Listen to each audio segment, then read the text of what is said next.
네, 다시 한번 인사드리겠습니다. 해군사관학교 명예교수 임원빈 교수입니다. 안녕하세요. 전역하고 났더니 직책이 여러 가지가 붙었어요. 네. 또 현재는 대구 카톨릭대 학교 대학원에 이순신 학과가 2022년에 이제 창설이 됐는데 거기 특임 교수로 강의를 하고 있습니다. 또 한편 개인적으로는 네이버 블로그에 이순신 리더십 연구소, 우리나라에 하나밖에 없는 것 같아요. 이 이름으로 거기 제가 소장을 하면서 인터넷 상이지만 제가 연구한 리더십 관련된 내용들을 거기 쭉 연재를 하고 있습니다. 관심 있는 분들은 한번 찾아보시면 좋을 것 같아요. 이순신 장군님을 연구하시는 분들이 많죠, 우리나라에.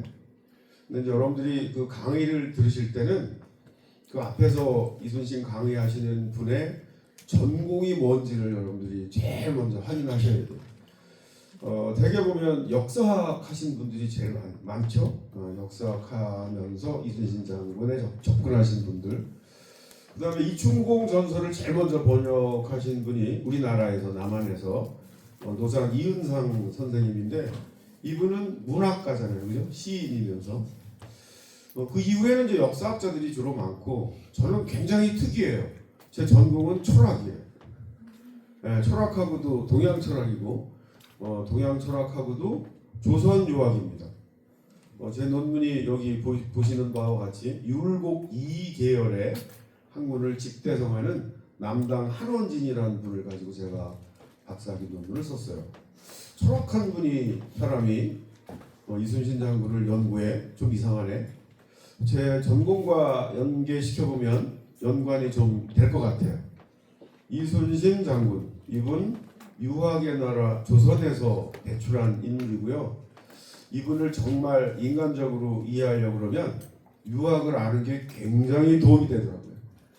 굉장히 그냥 피상적으로 훌륭해, 효를 했어, 초를 했어 이런 게 아니라 정말 이분을 제대로 알려고 그러면 조선 유학 성리학을 좀 알면 이분의 내면 세계랄지 가치관, 인생관 이런 것들을 제대로 알 수 있더라고요. 또 한편 제가 이제 해군사관학교 출신이기 때문에 철학 교수지만 제가 이제 박사학위를 받고 돌아가면은 사관생도들을 가르쳐야 되잖아요.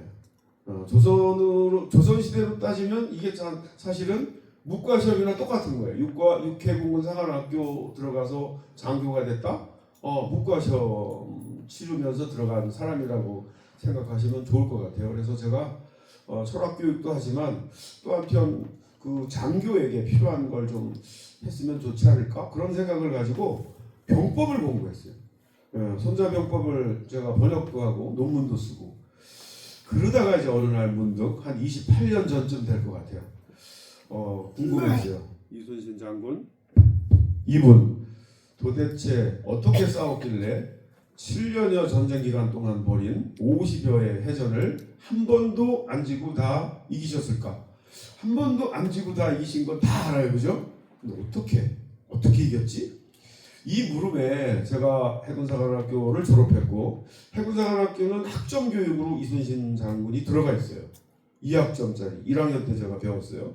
그때 이제 조성도 교수님이라고 해군 1세대 이제 연구자이신 분한테 이제 배웠는데 많이 안다고 생각했는데 그 물음에 대해서 제가 합리적으로 쌈박하게 답을 못 내리겠더라고요. 그래서 제가 병법을 공부한 걸 토대로 이순신 장군님이 쓰신 특히 장계 보고서 이걸 가지고 이렇게 이제 거기 이제 해전 관련된 내용이 굉장히 많이 나오는데요. 보고서에 그걸 이렇게 해전을 정리하다가 얼마 안 지나서 깜짝 놀랄 만한 사실을 발견을 했어요. 제가 연구를 하게 된 계기인데요. 제가 사관생도 시절에 우리 교수님한테 배울 때는 아마 이런 관점에서 교육을 받았던 것 같아요. 이순신 장군이 위대한 리더요 장수인 까닭은 언제나 열세한 상황에서 우세한 적을 만나 싸워 이겼기 때문이다. 그러면서 우리 교수님이 들어주는 대표적인 해전 사례가 한산해전 명량해전입니다. 한산도 갔다 오셨죠? 네. 한산해전. 거기 참전한 우리 조선수군의 함선 척수 몇 척이에요? 한산해전. 몇 척? 많이 공부했잖아요 지금. 네? 일본도 갔다 오셨잖아. 몇 척? 그냥 뭐 50여 척 그러죠. 뭐 50여 척. 일본은 70여 척. 네, 우리는 50여 척. 일본의 경우 70여 척. 일본이 훨씬 많은 것 같잖아요. 이런 열세임에도 불구하고 이제 우리가 알고 있는 거죠. 익히 하객진 등등 아무나 펼칠 수 없는 신출귀몰한 전략 전술을 구사해서 승리했다. 그러므로 위대한 리더요 장수다. 라는 게 우리 국민들이 일반적으로 알고 있는 시각이에요. 우리 교수님이 한술 더 뜨세요. 한산해전은 잽도 안 된다. 비교도 안 된다. 명량해전을 봐라. 명량해전. 거기 참전한 일본 소군의 함선 척수. 몇 척이에요? 잘 모르면 10여 척 그러면 돼요. 10여 척. 일본의 경우는 보통 뭐 130척, 133척 이게 이제 일기에 나오는 건데 제가 공부하기 전에 가장 많이 알려진 그 척수가 300여 척이에요. 이렇게 많이 알려져 있어요. 우리는 10여 척, 일본의 경우는 300여 척, 실제는 130여 척. 자, 그래도 그렇지 10여 척을 가지고 130여 척과 싸워서 이긴다라고 해도 그렇지 이게 여러분 가능합니까? 영화 명량 보셨잖아요. 그거 보니까 10여 척을 가지고 저렇게 이겼구나 이해가 되시던가요? 저는 이해 안 되더라고. 저랬을까? 그래서 이 명량해전은 그때도 우리도 궁금하지만 그때 사람들도 궁금했어요. 백성들도 궁금했고 임금 선조도 궁금했어요. 아니 이순신이 이기긴 이겼다는데 도대체 10여 척을 가지고 어떻게 이긴 거야? 자, 그래서 이 명량해전은 지금 뭐 이렇게 저렇게 설명하고 있지만 보통 불가사의한 해전이다. 이기긴 이겼다는데 그 이유를 정확하게 설명하기가 굉장히 어렵다라는 의미죠. 불가사의. 자, 그래서 이제 명량해전 같은 경우는 시간이 지나면서 점차 신화화, 전설화되는 경향성을 보여요. 실제는 우리는 10여 척, 일본의 경우 130여 척인데 시간이 조금 지나니까 아니래 300여 척이래. 좀 지나니까 아니래 500여 척이래. 600여 척이래. 1000척이래. 이런 식으로 일본 척수가 자꾸 늘어나요. 여기에 함정이 있어요. 보통 우리 일반 사람들은 위대한 리더 장수 이순신 그러면 10여 척을 가지고 130여 척과 싸워 이긴 것보다는 10여 척을 가지고 500여 척, 600여 척, 1000여 척 열세의 갭이 크면 클수록 점점 더 훌륭한 사람이라는 생각이 드는 거예요. 밑바닥에 깔려 있는 거예요. 그래야 안 그래요? 그렇죠. 자, 저도 그런 줄 알았어요. 그래서 저도 해군사관학교에서 교육을 받았음에도 불구하고 우리 교수님이 그걸 못 집어준 것 같아요. 그래서 제 머릿속에 있는 이순신 장군에 대한 이미지는 일당백하는 무협지의 주인공 같은 그런 이미지였어요. 그렇지 않습니까? 10여 척을 가지고 500여 척, 600여 척과 싸워 이긴 아무나 할 수 있는 게 아니잖아요. 그러니까 보통 설명을 할 때 안산해전, 명량해전 예로 많이 들어요. 예를 그렇게 많이 들어요. 왜 그랬을까요? 우리가 열세니까. 열세한 상태에서 이겨야 훌륭한 것 같잖아요. 이게 함정이란 말이죠, 사실은. 그래서 제가 그런데 이제 제가 이 장계를 보면서 해전 관련된 사실을 이렇게 정리하다가 깜짝 놀랄 만한 사실을 발견했다 했잖아요. 아닌 거예요. 언제나 우세한 열세한 상황에서 우세한 적과 싸웠다고요? 명량해전만 열세. 이거 누가 봐도 열세잖아요. 10여 척 대 130여 척. 절대 열세 이 정도 됩니다. 그런데 명량해전 이외의 거의 대부분의 해전은 이순신 장군이 중심이 된 조선수군의 함선 척수가 일본보다 훨씬 많은 거예요. 제가 이따 보여드릴 거예요. 깜짝 놀랐어요. 이게 뭐지? 나는 맨날 언제나 열세한 상황에서 우세한 적을 만나 이긴 일당백하는 그런 어떤 무협지 주인공 같은 리더로 이순신 장군 이미지가 내 머릿속에 각인이 됐는데 제가 처음 확인한 데이터는 정반대인 거예요. 제가 만약 손자병법을 공부 안 했으면 저도 모르고 그냥 넘어갔을 것 같아요. 근데 제가 금방 알았어요. 뭐가 잘못됐는지. 뭐가 잘못됐을까요? 여러분, 관점이 잘못됐어요. 접근하는 시각이 잘못됐어요. 그래서 제가 접근하는 시각을 이렇게 바꿔봤어요. 이순신 장군이 위대한 리더요 장수인 까닭은 언제나 열세한 상황에서 우세한 적을 만나 싸워 이겼기 때문이 아니라 어떤 상황에서도 인위적으로 우세한 상황을 조성해서 분산된 열세의 적과 싸워 이겼기 때문에 위대한 리더요 장수다. 여러분 이 관점의 차이 구분되시나요? 네. 한마디로 1대 10, 1대 20, 1대 30의 열세한 상황에서 뭐 어떻게 용병부태해가지고 싸워 이겼기 때문에 훌륭한 리더라는 겁니까? 아니면 내가 좀 이상해요. 싸우기 직전까지 어떤 방식으로든 10대 1, 20대 1, 30대 1의 우세한 상황을 만들어 놓고 싸웠기 때문에 훌륭한 리더라는 겁니까? 여러분 후자예요. 그래서 관점을 확 바꾸셔야 돼요. 이순신 장군은 일당백하는 무협지의 주인공 같은 그런 리더가 결단코 아니었습니다. 이분 할 수만 있다면 10대 1, 20대 1, 30대 1의 우세한 상황을 만들어 놓고 싸운 탁월한 리더였다. 자, 이렇게 이제 제가 설명을 드리는데 이거 말고도 우리 국민들이 알고 있는 이순신 장군 관련된 지식 가운데 잘못된 내용들이 너무너무 많은데 이렇게 성장할 수 있었는지에 대한 얘기도 중간중간에 나눌 거야. 우리 이 수업의 목표는 나 이런 사람이 있어. 제가 말씀드릴 오늘 2시간 내용은 그동안 제가 한 30여 년 연구한 새로운 관점에서 정리한 병법, 리더십 이런 걸 중심으로 제가 말씀드릴 겁니다. 자, 제가 그동안 연구한 그 내용들이고요. 역사학자들이 접근하는 거하고는 좀 많이 달라요. 저는 그래서 이제 철학을 전공으로 한 제가 접근한 이순신 제 전문 분야는 병법하고 리더십입니다. 네, 요즘 꼭 필요한데 철학을 공부하고 이순신 장군 연구하는 사람은 저밖에 없는 것 같아요. 네. 자, 그런데 이제 제가 요즘 강의하면서 꼭 서두에 짚고 넘어가는 게 있어요. 잘못된 것 중에 이제 제가 대표적으로 짚는 건데 제가 연구를 해봤더니 해전에서 백병전이 없었어요. 칼싸움이 거의. 그다음에 이제 뭐 우리 김한민 감독이 이제 뭐 영량, 한산, 노량 영화 3부작을 만들었는데 특히 한산, 노량에 보면 거북선이 출연하고 그냥 막 가면 빡치게 하는 충돌하는 이런 장면들이 굉장히 많이 나오죠. 저도 어렸을 때 그렇게 배웠어요. 거북선 그러면 그냥 돌격해가지고 일본 배를 꽉 들이박으면 그냥 적의 배가 막 산산조각 나는 그런 방식의 스토리를 이해를 공부를 했는데 제가 이렇게 연구를 해봤더니 지금은 제가 아주 단언을 해요. 예, 충돌 전술 없었습니다. 판옥선도 그렇고요, 거북선도 그렇고요. 그다음에 이제 기본적으로 이 전쟁이잖아요. 이게 전투를 하는데 가장 중요한 그 키워드 중에 하나가 뭐냐면 일본은 칼의 나라예요.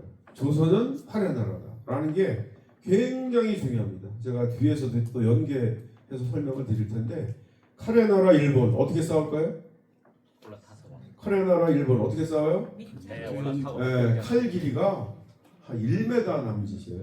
칼날 길이가. 그러니까 이게 쇳덩어리이기 때문에 그 이상 크면 휘두를 수가 없어요. 그래서 일본의 경우 칼의 나라 얘네들은 정말 칼싸움을 잘해요.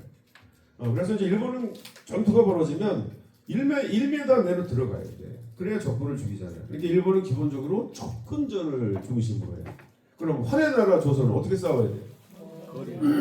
우리는 칼싸움을 정말 못해요. 사극에 나오는 거 전부 거짓말. 이순신 장군이 7년 동안 저지른 해전에서 칼싸움 벌어진 경우가 한 번도 없어요. 네, 칼싸움을 해서 이렇게 적군을 살상한 경우도 없어요. 그래서 우리 활의 나라라는 건 뭐냐면 기본적으로 우리는 접근전이 아니라 일정한 거리를 두고 싸워야 되는 그런 어떤 민족이에요. 기본적으로. 그래서 이제 뭐 다 알고 계시겠지만 우리가 포를 쏘잖아요. 네, 포를 운영을 했다고. 천자총통, 지자총통, 함포를 운영했잖아요. 이것도 뭐예요 기본적으로? 원거리예요. 활과 총통이 같은 컨셉이에요.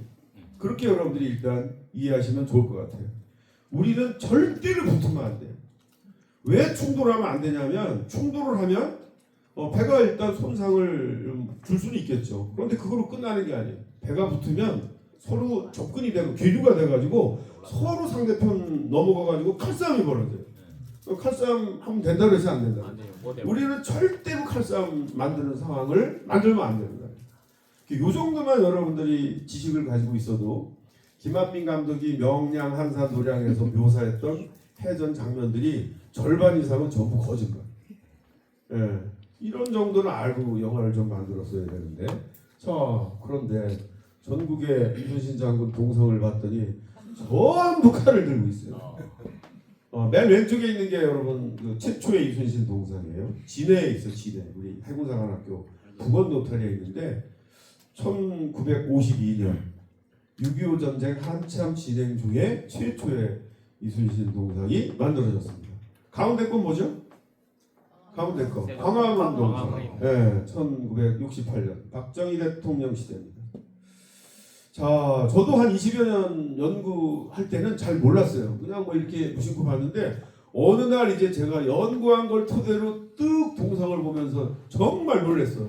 아니 이게 뭐야? 우리는 활의 나라인데 어떻게 칼의 나라, 일본의 리더 같은 지휘관 같은 저런 동상을 전국에 다 만들어 놓고 와 훌륭하다, 우리 멋지다, 위험 있어 이렇게 했을까? 그다음에 저 동상의 칼을 잘 보세요. 저 칼 쓸 수 있는 칼이에요? 폼 잡는 칼. 폼 잡는 칼이에요. 동상용 칼이에요. 동상용 칼. 그럼 저것도 허구란 말이죠. 그래서 이제 제가 해군사관학교에서 2015년 동상을 만든대요. 그래서 제가 거기 자문위원으로 참여를 해가지고 강력하게 주장을 했어요. 동상을 하나 만들더라도 역사성이 반영된 동상을 만들자. 족보도 없는, 어디에도 없는. 그러면서 이제 제가 논리를 댔죠. 이순신 장군 서울에서 태어났죠. 어렸을 때 전쟁 놀이할 때 활 가지고 했단 말이야. 활 쏘는 전쟁 놀이하고 난중일기에도 보면 칼싸움하는 거 한 번도 안 나와요. 전부 거의 매일 급박한 일이 없는 상황에서는 매일 활쏘기 훈련을 해요. 이순신 장군만 하는 게 아니에요 사실은. 대부분 우리 무장들이 다 해요. 우리 활의 나라이기 때문에. 조선은요 문관 무관 구분이 없어요. 문관들도 활을 엄청 잘 써요. 우리나라 중에 활 제일 잘 쏘는 사람 누구예요? 조선시대 이성계죠. 이성계 잘 썼고. 정조대왕입니다. 정조대왕 99.9입니다. 이순신 장군님 그 활 쏘는 실력을 난중일기에 나오는 걸 제가 이렇게 환산했더니 85점 정도. 정조대왕은 99점. 일부러 한 발 안 맞춰요. 그 정도로 영웅이에요. 권율 도원수 이름으로 따지면 합참의장이잖아요. 그분 문관이에요. 그런데 이제 우리는 유학의 나라. 조선은 유학의 나라고 활 쏘는 거는 전쟁의 수단이기도 하고 무기이기도 하지만 또 한편 심신수양의 인격 수양의 한 수단으로 이제 우리가 이 활 쏘는 걸 채택을 했기 때문에 전통적으로 그래서 우리가 활을 잘 쏘는 나라인 것 같아요. 자, 그래서 이제 최초로 2015년에 활을 든 동상이 만들어졌어요. 요거를 가까이서 보시면 이렇게 됩니다. 칼도 쳤어요. 그런데 활집하고 칼집하고 어느 게 앞으로 나와 있습니까? 활집이 앞으로 나와 있잖아요. 그래서 조선의 무장은 기본적으로 전투가 벌어지면 활집을 빼가지고 활로 공격을 하는 거예요. 여기서 끝내야 돼. 이걸 못 끝내고 이거 적군이 뚫고 들어와가지고 칼을 뽑는 상황이 됐다? 이미 끝난 거예요. 그래서 이 개념을 여러분들이 좀 충분히 이해하셨으면 좋겠고, 그래서 향후 이순신 동상을 만드는 지자체가 있다면 해군사관학교 가보셨나요? 가보신 분? 저 어제 그제도 갔다 왔는데 이게 아주 명물이에요. 활을 든 이순신 동상이 완전히 인기 짱이에요. 그때도 제가 만들 때 사관학교에서 안 만들려고 그랬어요. 이상하다 이거야. 장군이 말이야 칼을 들어야 멋지지. 이 활을 들어가지고 이렇게 밋밋하게 만들어가지고 되겠냐. 그래서 제가 설득을 했어요. 칼을 든 동상은 전국에 수도 없이 많아. 해군사관학교에서 뭐 그 비슷한 거 만들어봐야 매스컴에서도 아무도 주목 안 하는데 내가 약속할게. 활을 든 동상 만들면 대서특필 될 거다. 제가 교장을 싹 꼬셔가지고 억셉트가 됐어요. 그래서 만들어진 거예요. 요 동상 밑에 가면 제 이름 있어요. 자문위원 임원빈. 나중에 가보시면 한번 확인해 보세요. 자, 그다음에 이제 뭐 아까 말씀드린 드라마, 소설, 영화 등등등 보면 전통적으로 지금까지 백병전, 충돌연설 이런 것들이 아주 광범위하게 소개가 되고 있어요. 그래서 제가 이게 가장 잘못된 거기 때문에 제가 여러분들한테 말씀을 드리는 거예요. 명량, 한산, 노량. 자, 명량. 백병전 여러분들 머릿속에 이렇게 그려지시죠? 네. 김한민 감독이 그린 명량은 통대사 이순신 배 위에서 막 치열한 백병전이 벌어지고 적장 목이 날아가고 막 그래요. 자, 이 명량해전이 어떤 해전입니까? 13척 가지고 130여 척까지 싸웠는데 결과는 어떻게 됐어요? 우리가 이겼죠. 그런데 이상한 사실은 13척이 그대로 다 살아남습니다. 한 척도 격파가 안 되잖아요. 일본의 경우는 130여 척 가운데 우리와 공방전을 벌였던 31척을 모조리 격파합니다. 31대 빵 이렇게 되는 거죠. 그러면 일본 애들은 최소한 100명만 잡아도 3,000명 이상이 죽었잖아요. 31척이 격파가 되고. 그러면 조선은 한 척도 격파가 안 됐어요. 그러면 전사자와 부상자는 어느 정도 됐을까? 유감스럽게 13척 전부의 전사자와 부상자 숫자는 기록되어 있지 않은데 천만다행으로 이순신 장군이 직접 타고 싸웠던 통계사 배의 전사자와 부상자 숫자가 일기에 기록되어 있어요. 전사자 2명, 부상자 3명. 그 이유도 적어 놓으셨어요. 왜 2명의 전사자, 3명의 부상자가 나왔을까? 적의 조총의 탄환을 맞아서.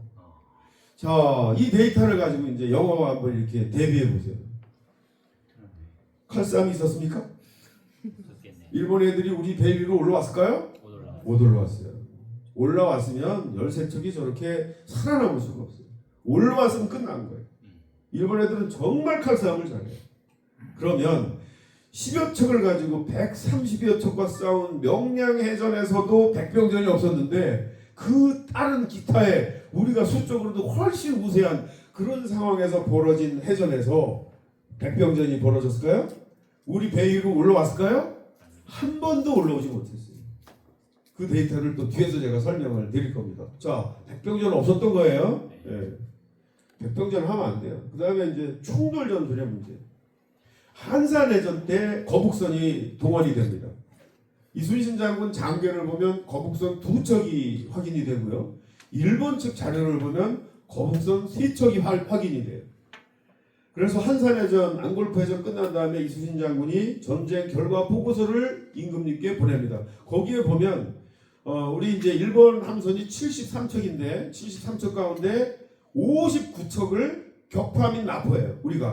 우리는 한 척도 또 손상이 없어.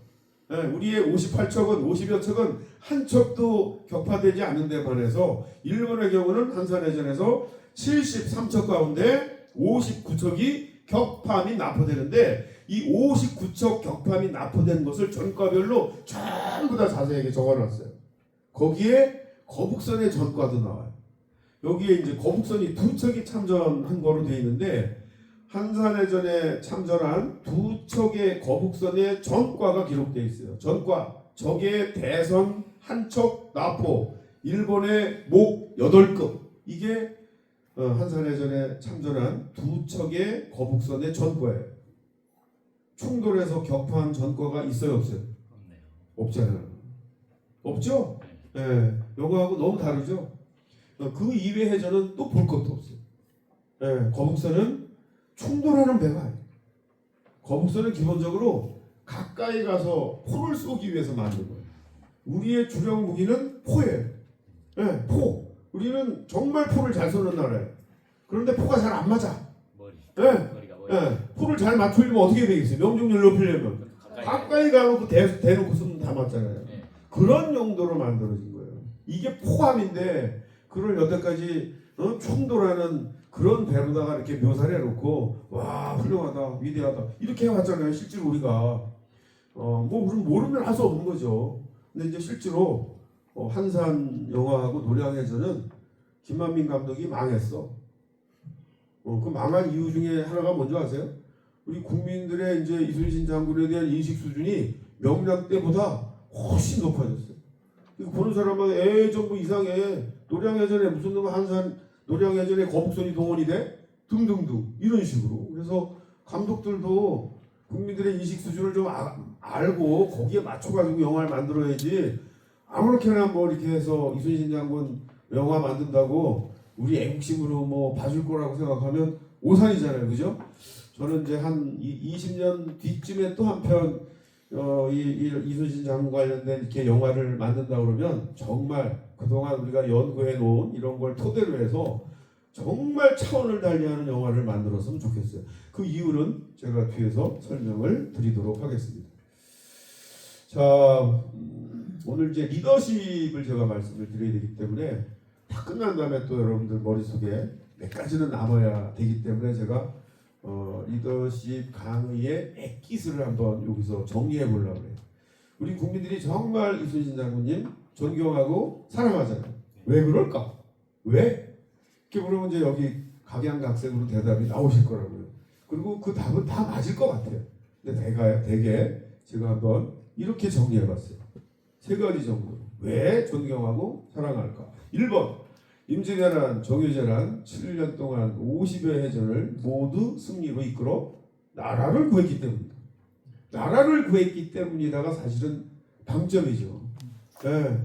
보통 우리가 위대한 위인이라고 그러면 괄목할 만한 성과가 있어야 되는데 나라를 구한 것보다 더 큰 성과는 없는 거죠. 근데 또 여기에 머무르면 안 돼요. 나라를 구했어. 어떻게 나라를 구했지? 50여 해전을 모두 승리로 이끌었대. 그래? 그러면 50여 해전을 어떻게 한 번도 안 주고 다 이겼대? 여기까지 가셔야 돼요. 그리고 그 답을 여러분들이 가지셔야 돼요. 어떻게 그 모든 해전을 다 승리로 이끌었을까? 그래서 제가 구체적인 내용은 말씀 못 드리지만 추상적으로 우리가 이걸 뽑아낼 수가 있어요. 이순신 장군은 수군 제독으로서 정말 실력이 있었네. 병법, 전략, 전술, 리더십 이런 부분에 정통했네 라는 걸 우리가 유추할 수 있잖아요. 그렇죠? 그래서 이제 우리가 이순신 장군에게 있어서 가장 먼저 주목해야 될 분야가 뭐냐면 실력이에요. 실력. 이순신은 어떤 분이라고요? 나라를 구한 실력 있는 사람이다. 이 부분이 1번이에요. 두 번째, 여기서도 또 중요해요. 두 번째, 정의가 승리하는 역사, 정의가 승리하는 사회를 만들어야 한다는 가치의식을 지녔기 때문이다. 네. 여러분 이순신 장군님 원리원칙주의자고요. 불의와 타협하지 않았고요. 부당한 명령을 내리면 임금이라 하더라도 이의제기하고 디리받고 하는 그런 분이라는 거는 다 알잖아요. 지금 이분 어떤 분이라고요? 네? 불의와 타협하지 않는 정의로운 사람. 이게 말은 쉬운데 제가 살아보니까 정말 어려워요. 정의롭게 산다는 게. 네. 그런데 이분 그렇게 살았잖아요. 일단 우리가 자료를 보면 그렇잖아요. 세 번째, 이것도 어려워. 하나밖에 없는 목숨을 이번 마지막 노량해전에서 나라를 위해서 바쳤잖아요. 우리 모두가 다 자기 중심으로 살잖아요. 뭐가 나한테 이익이 있어? 뭐가 나한테 뭐 해가 있어? 라는 식의 이 상황을 보면 항상 대부분의 우리가 자기 중심의 삶을 살아요. 내 욕구 중심의 삶을 산다고요. 이순신 장군님도 그러고 싶지 않았겠어요? 그럼에도 불구하고 이분은 도대체 어떤 생각을 가지고 사셨길래 하나밖에 없는 목숨을 나라와 백성을 위해서 바칠 수 있었을까? 이게 설명이 돼야 되는 거죠. 이게 이분이랑 비슷한 분이 또 있어요. 안중근 의사. 이분 왜 이렇게 돌아가신 거야? 뭐 때문에? 뭐 때문에? 의 때문에. 그게 의일이라고 생각했어요. 그게 그 당시 살고 있는 지식인 청년으로서 옳고 마땅하다라고 생각했기 때문에 그런 어떤 판단을 하고 그런 행위를 한 거죠. 그래서 우리가 옳을 의리를 위해서 돌아가신 분이다. 그래서 우리가 의사 그러잖아요. 이 부분이 누구랑 통해 있어요? 이순신 장군님과 지금 통해 있어요. 그래서 이제 말은 읽기 쉽지만 정말 어려워요. 이게 어떤 분이라고요? 나라와 백성을 위해서 헌신 희생한 분이다.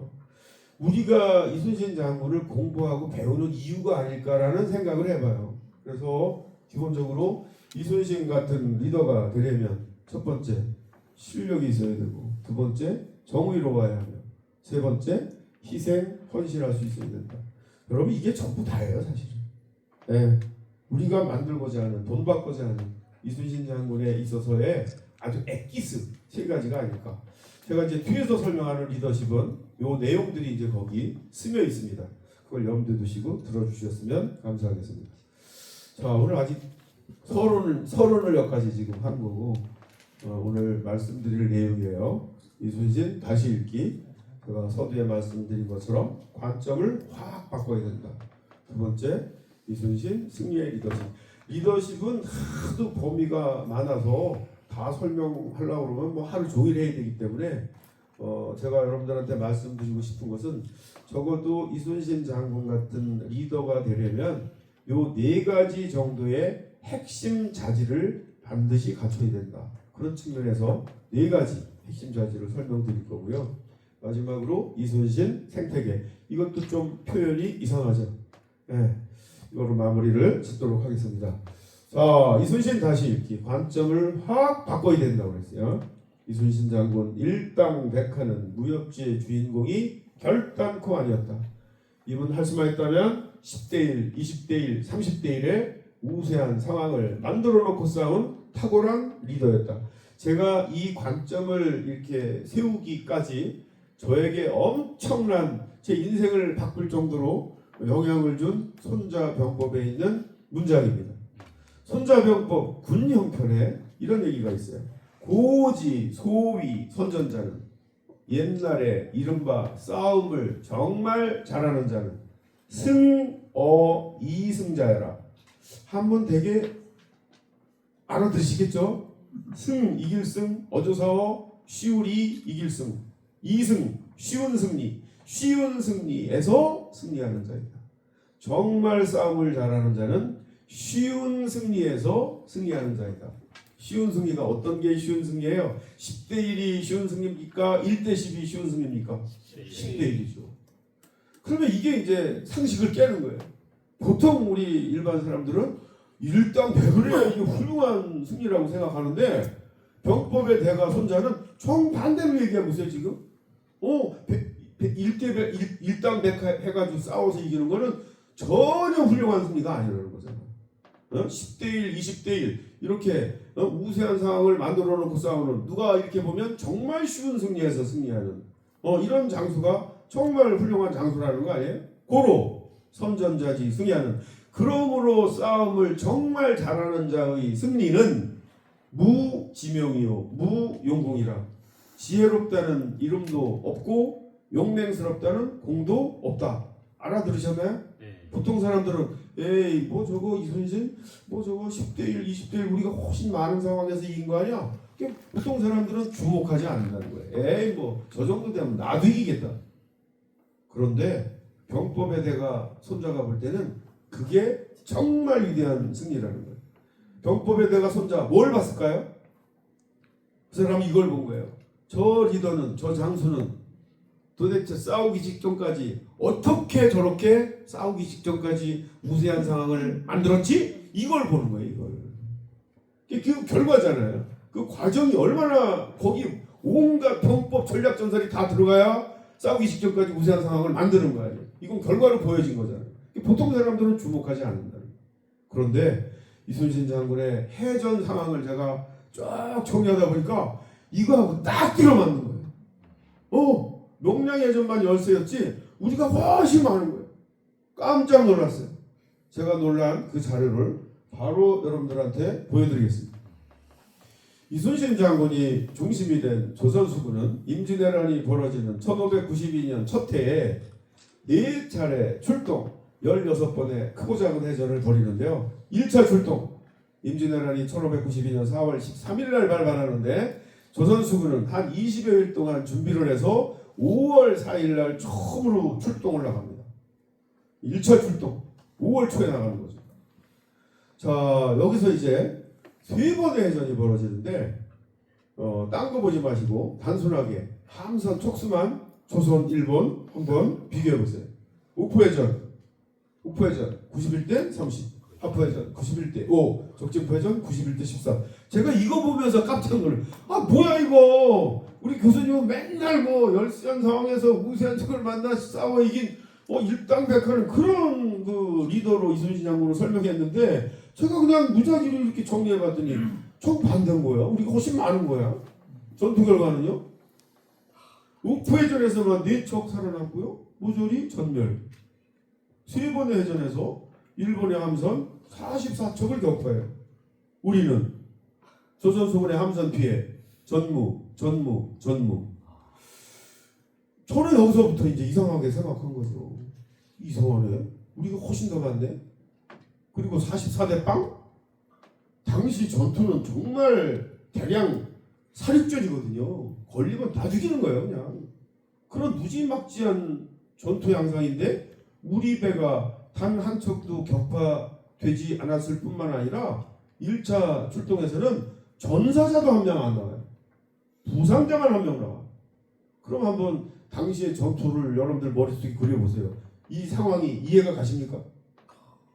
제가 왜 이해가 안 가냐면 제가 그때까지 배웠던 역사 지식을 총동원하니까 이렇게 스토리가 돼요. 아무도 전쟁 준비 안 하고 동인이다 서인이다 맨날 강타싸움만 하다가 일본에 침략을 당해서 20일이 안 돼가지고 수도 한 성 뺏기고 임금선조는 의주로 도망가요. 이게 우리 국민들이 일반적으로 알고 있는 역사 지식이에요. 아무도 전쟁 준비 안 하고 엉망진창이고. 그런데 그런 조선에서 어떻게 44대 빵이라고 하는 이런 전투 결과가 나올 수 있을까요? 전사자도 한 명 안 나오고. 이렇게 제가 시작을 했어요. 2차 출동 6월 초에 나갑니다. 대개 한 달에 한 번 나가요. 한 번 출동 나가면 일주일에서 열흘 사이 작전하고 해전 벌이고 돌아와서 여기 여수로 돌아와서 또 이제 군수 보급하고 또 이렇게 준비하고 군량도 확보하고 이렇게 준비해가지고 또 나가요. 2차 출동 6월 초에 나갑니다.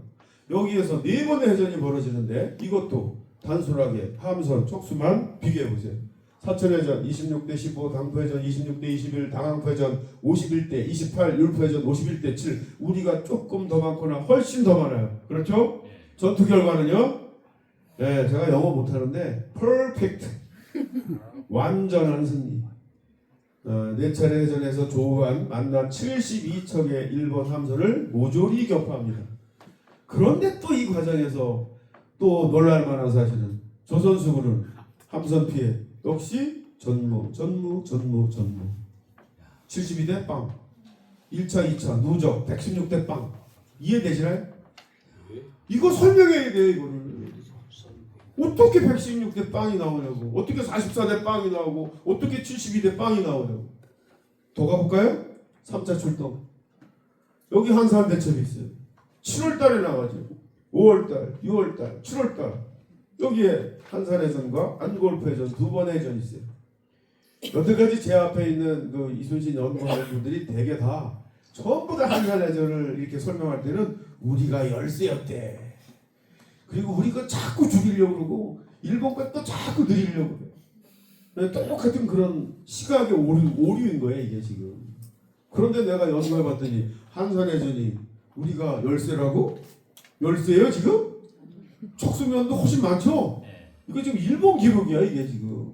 일본에 거기 참전한 그 하급 장수가 부산 가가지고 그 7월 28일 날 기록한 자료에 보면 당시 한산해전 안골포해전에 참전한 조선수군의 함선 척수 대선 58척, 소선 50척, 총 108척이에요.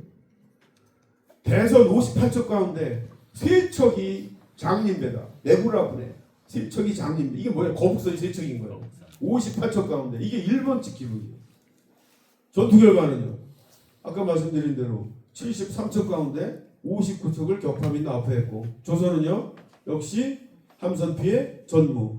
한산해전에서는 약 한 9,000명 정도가 죽었다고 돼 있어요. 일본 애들이. 우리 조선의 경우는 전라 좌수군만 나오는데 전라 좌수군의 전사자 숫자가 19명이에요. 여러분 한번 상상해 보세요. 저기 9,000명이 죽어나가는데 우리가 19명이 전사됐다? 그러면 이 데이터를 가지고도 많은 상상을 여러분들이 하셔야 돼요. 이게 뭐지? 어떻게 이런 결과가 나왔지? 아무도 전쟁 준비 안 했대는데. 자, 그래서 이제 3차 출동을 보면 안골포 해전까지 이렇게 보면 두 해전에서 일본의 함선 79여 척을 격파합니다. 이 과정에서 우리는 역시 함선 피해 전무 79대 빵. 1차, 2차, 3차 누적하면 195대 빵. 이렇게 되는 거잖아요. 임진년 마지막 출동 가보시죠. 4차 출동. 제가 여기서 강해하니까 참 감회가 새로워요. 여기서 출발했단 말이야. 180여 척이 가용한 모든 함선 세력을 다 가지고 와요. 1차, 2차, 3차 해전에서 출동해서 모든 해전을 승리로 이끈 우리 이순신 중심의 조선 수군은 정말 사기가 충천을 해서 이것들 뭐 이제 볼 게 없네 하면서 이제 부산포까지 가는 거예요. 근데 없어, 다 도망가. 여기 저 부산포 가는 그 위치에 있는 장림포, 화중금이, 다대포, 서평포, 절영도, 초량도 여기까지 이제 갔는데 다 도망가는 거예요, 그 안쪽으로. 그래서 이 촉구선을 안쪽으로 들여서 확인해봤더니 470여 척이 쫙 정박해 있는 거예요. 그런데 부산포에서는 여러분들이 생각하는 그런 해전이 아니에요. 일본 애들이 바다로 안 나와. 배를 포구에다 대고 무기를 들고 뒷산으로 올라가가지고 뒷산에 산 기슭에 진지를 구축해놓고 육지에서 공격하고 우리는 들어갔다 나갔다 하면서 이때 거북선이 맨 앞에 서요. 들어갔다 나갔다 하면서 이제 우리는 배를 공격하고. 그러니까 실제로 이게 부산포해전은 원거리 조총전이에요. 화약무기전이에요. 이게. 우리 활 쏘고요, 포 쏘고요, 일본 애들 조총 쏘고요. 여기서 녹도만우 정훈 장군이 돌아가시잖아요. 딱 맞으셔가지고. 어쨌든 이 4차 출동해서 134여 척을 격파합니다. 우리는 이 과정에서 역시 단 한 척의 함선 손상이 없어요. 경미한 손상만 있을 뿐이지 격파되거나 격침된 사례가 단 한 척도 없다고요. 자, 그러면 1차, 2차, 3차, 4차 출동에서 벌어진 16번의 크고 작은 해전에서의 전과 어떻게 돼 있어요? 330대 빵 이렇게 됩니다. 기가 막히지 않나요? 어디 뭐 하늘에서 떨어진 군대 같지 않나요? 아무도 전쟁 준비 안 했는데 어떻게 이런 결과가 나올까요? 여러분 일단 한번 박수 한번 치셔야 돼요. 그래서 이게 우리가 안 것보다 훨씬 더하다는 거예요. 그러면 다 훌륭하신 분들이시니까 공부도 많이 하시고 과제가 뭐냐면 330대 빵을 설명해요. 어떻게 이런 결과가 나왔지? 라는 게 이제 우리의 과제예요. 이게 제가 27년 전의 과제예요. 그래서 여러 가지 생각이 드시겠지만 여러분들은 대개 두 가지 정도의 큰 의문점을 가지셔야 돼요. 첫 번째는요, 이성환의 일본 애들이 우리보다 함선 척수가 훨씬 많을 텐데 그렇지 않나요? 그렇지 않아요? 그렇죠. 그렇게 여러분 일본에서 대마도 거쳐서 부산포로 16만여 명의 지상군을 실어 나른다고요. 그러면 그 배가 뭐 전투함이든 수송선이든 관계없어요. 전투원이 타면 당시에는 전투함이 되는 거야. 그럼 몇 척이나 있을까 일본 애들은? 기록에 따르면 자료에 따르면 최소 500여 척에서 많을 때는 1000여 척까지 돼요. 평균 한 700여 척이 부산포 주변에 포진해 있습니다. 임진년 중후반 기준으로 조선의 경우 판옥선, 거북선, 전투함 기준으로 쓸만한 거 다 끄집어내면 70여 척 정도 돼요. 만약에 일본의 함선 700여 척이 넓은 바다로 다 나오고 조선의 함선 70여 척이 넓은 바다로 다 나와서 70척과 700여 척이 넓은 바다에서 맞짱 뛰면 우리가 이긴다는 보장이 없어요. 그런데 어떻게 리더 이순신은 자신보다 일본의 함선 세력이 10배 이상 많은 상황임에도 불구하고 구체적인 해전 국면에 가보면 척수면에서도 우세한 상황을 만들어 놓고 싸웠을까? 이게 여러분 궁금해야 돼요. 이게 뭐예요? 이게 병법이에요. 있는 그대로 싸우면 그게 무슨 병법이겠어요? 우리보다 10배가 많은데 가보면 우리가 더 많아. 기가 막히잖아요. 어떻게 이런 상황을 만들었을까? 그거를 여러분들이 해결해야 된단 말이죠. 자, 그래도 그렇지. 아무리 리더 이순신이 뛰어난 역량을 가졌다라고 해도 그렇지. 어떻게 일본의 함선이 330여 척이 격파가 되는데 우리는 단 한 척도 격파가 안 되냐 말이야.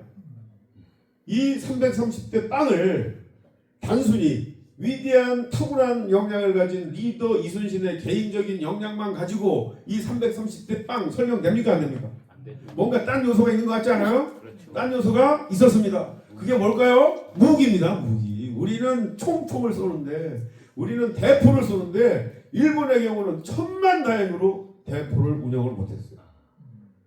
일본의 경우는 해전이 벌어지면 어떻게 싸우냐? 원거리에서 조총 활을 쏘다가 쏜살같이 우리 배에 붙어가지고 기어올라와서 자기네들이 잘하는 칼싸움을 벌이는 게 일본 수군의 기본적인 전술이에요. 근데 우리 조선 수군은 멀리서. 이 어느 거리 이제 총통에 사정거리 내에 들어오면 기본적으로 천자 총통, 지자 총통을 가지고 격파 사격을 해요. 격파 사격을. 당시 이 포는요 터지는 포가 아니에요. 화약 그 안에다가 쇳덩어리나 장군전, 대장군전 같은 피사체를 이렇게 장착을 해가지고 화약의 힘으로 쏘면 이 초란이 나가가지고 배 옆구리를 꽝 쳐가지고 뚜디를 깨는 거야. 이게 가서 펑 터지는 게 아니에요. 그래서 맞기만 하면 끝내줘요. 이 파워가 얼마나 센지. 왜 효과가 컸을까요? 일본 옆구리 한 2대 맞으면 끝내주는 거예요. 왜? 옆구리에서 뭐예요? 노를 졌잖아. 노를 졌잖아. 그래서 이 2방만 맞으면 기동이 불능하거나 기동이 어려워. 그러면 그런 상태에서 이제 못 움직이게 만들어 놓고 그 다음에 우리 잘하는 게 뭐죠? 활을 쏘는데 정말 기가 막혀요. 이순신이 한 군만 잘 쏘는 게 아니야. 깡그리 죽여버려. 한 놈도 못 살아. 그리고 다 쓰러진 거 확인한 다음에 이제 붙어가지고 불 붙여가지고 태워버려요. 격파, 총통에 의한 격파, 활에 의한 사살, 마지막에 화공법에 의한 분멸 이렇게 돼요. 격파, 사살, 분멸 기가 막힌 패턴이에요. 여기에 330여 척이 당한 거예요. 일본의 경우 조총을 아무리 쏴도 사람이 죽거나 다칠지언정 배가 격파되지 않아요. 맞아요, 안 맞아요? 그래서 여러분 330대 빵이라는 건 뭐예요? 일본에게 있어서 임진년 초기 해전에서 일본의 무기 중에 우리 배를 격파시킬 수 있는 무기를 활용했다는 거예요? 못했다는 거예요? 못했다는 거예요. 이렇게 접근하는 거예요. 너무 쉽잖아요. 전과를 가지고 설명하면. 마지막 노량해전까지도 일본의 경우는 대형 화약 무기인 화포를 적극적으로 운영을 못했어요. 천만다행입니다. 50분이에요. 10분 쉬겠습니다. 자들이 하는 이순신하고 좀 다르죠? 네. 그래서 이제 여러분들의 강의를 여러분들이 들어보셔야 되고, 제가 서두에 말씀드린 것처럼 앞으로도 이제 이순신 강의 많이 들으실 텐데, 처음에 딱 여러분들이 주목할 게 뭐냐면 저분 전공이 뭐야? 어디에서 접근한 이순신이야? 이렇게 이제 출발을 하면 별로 틀리지 않아요.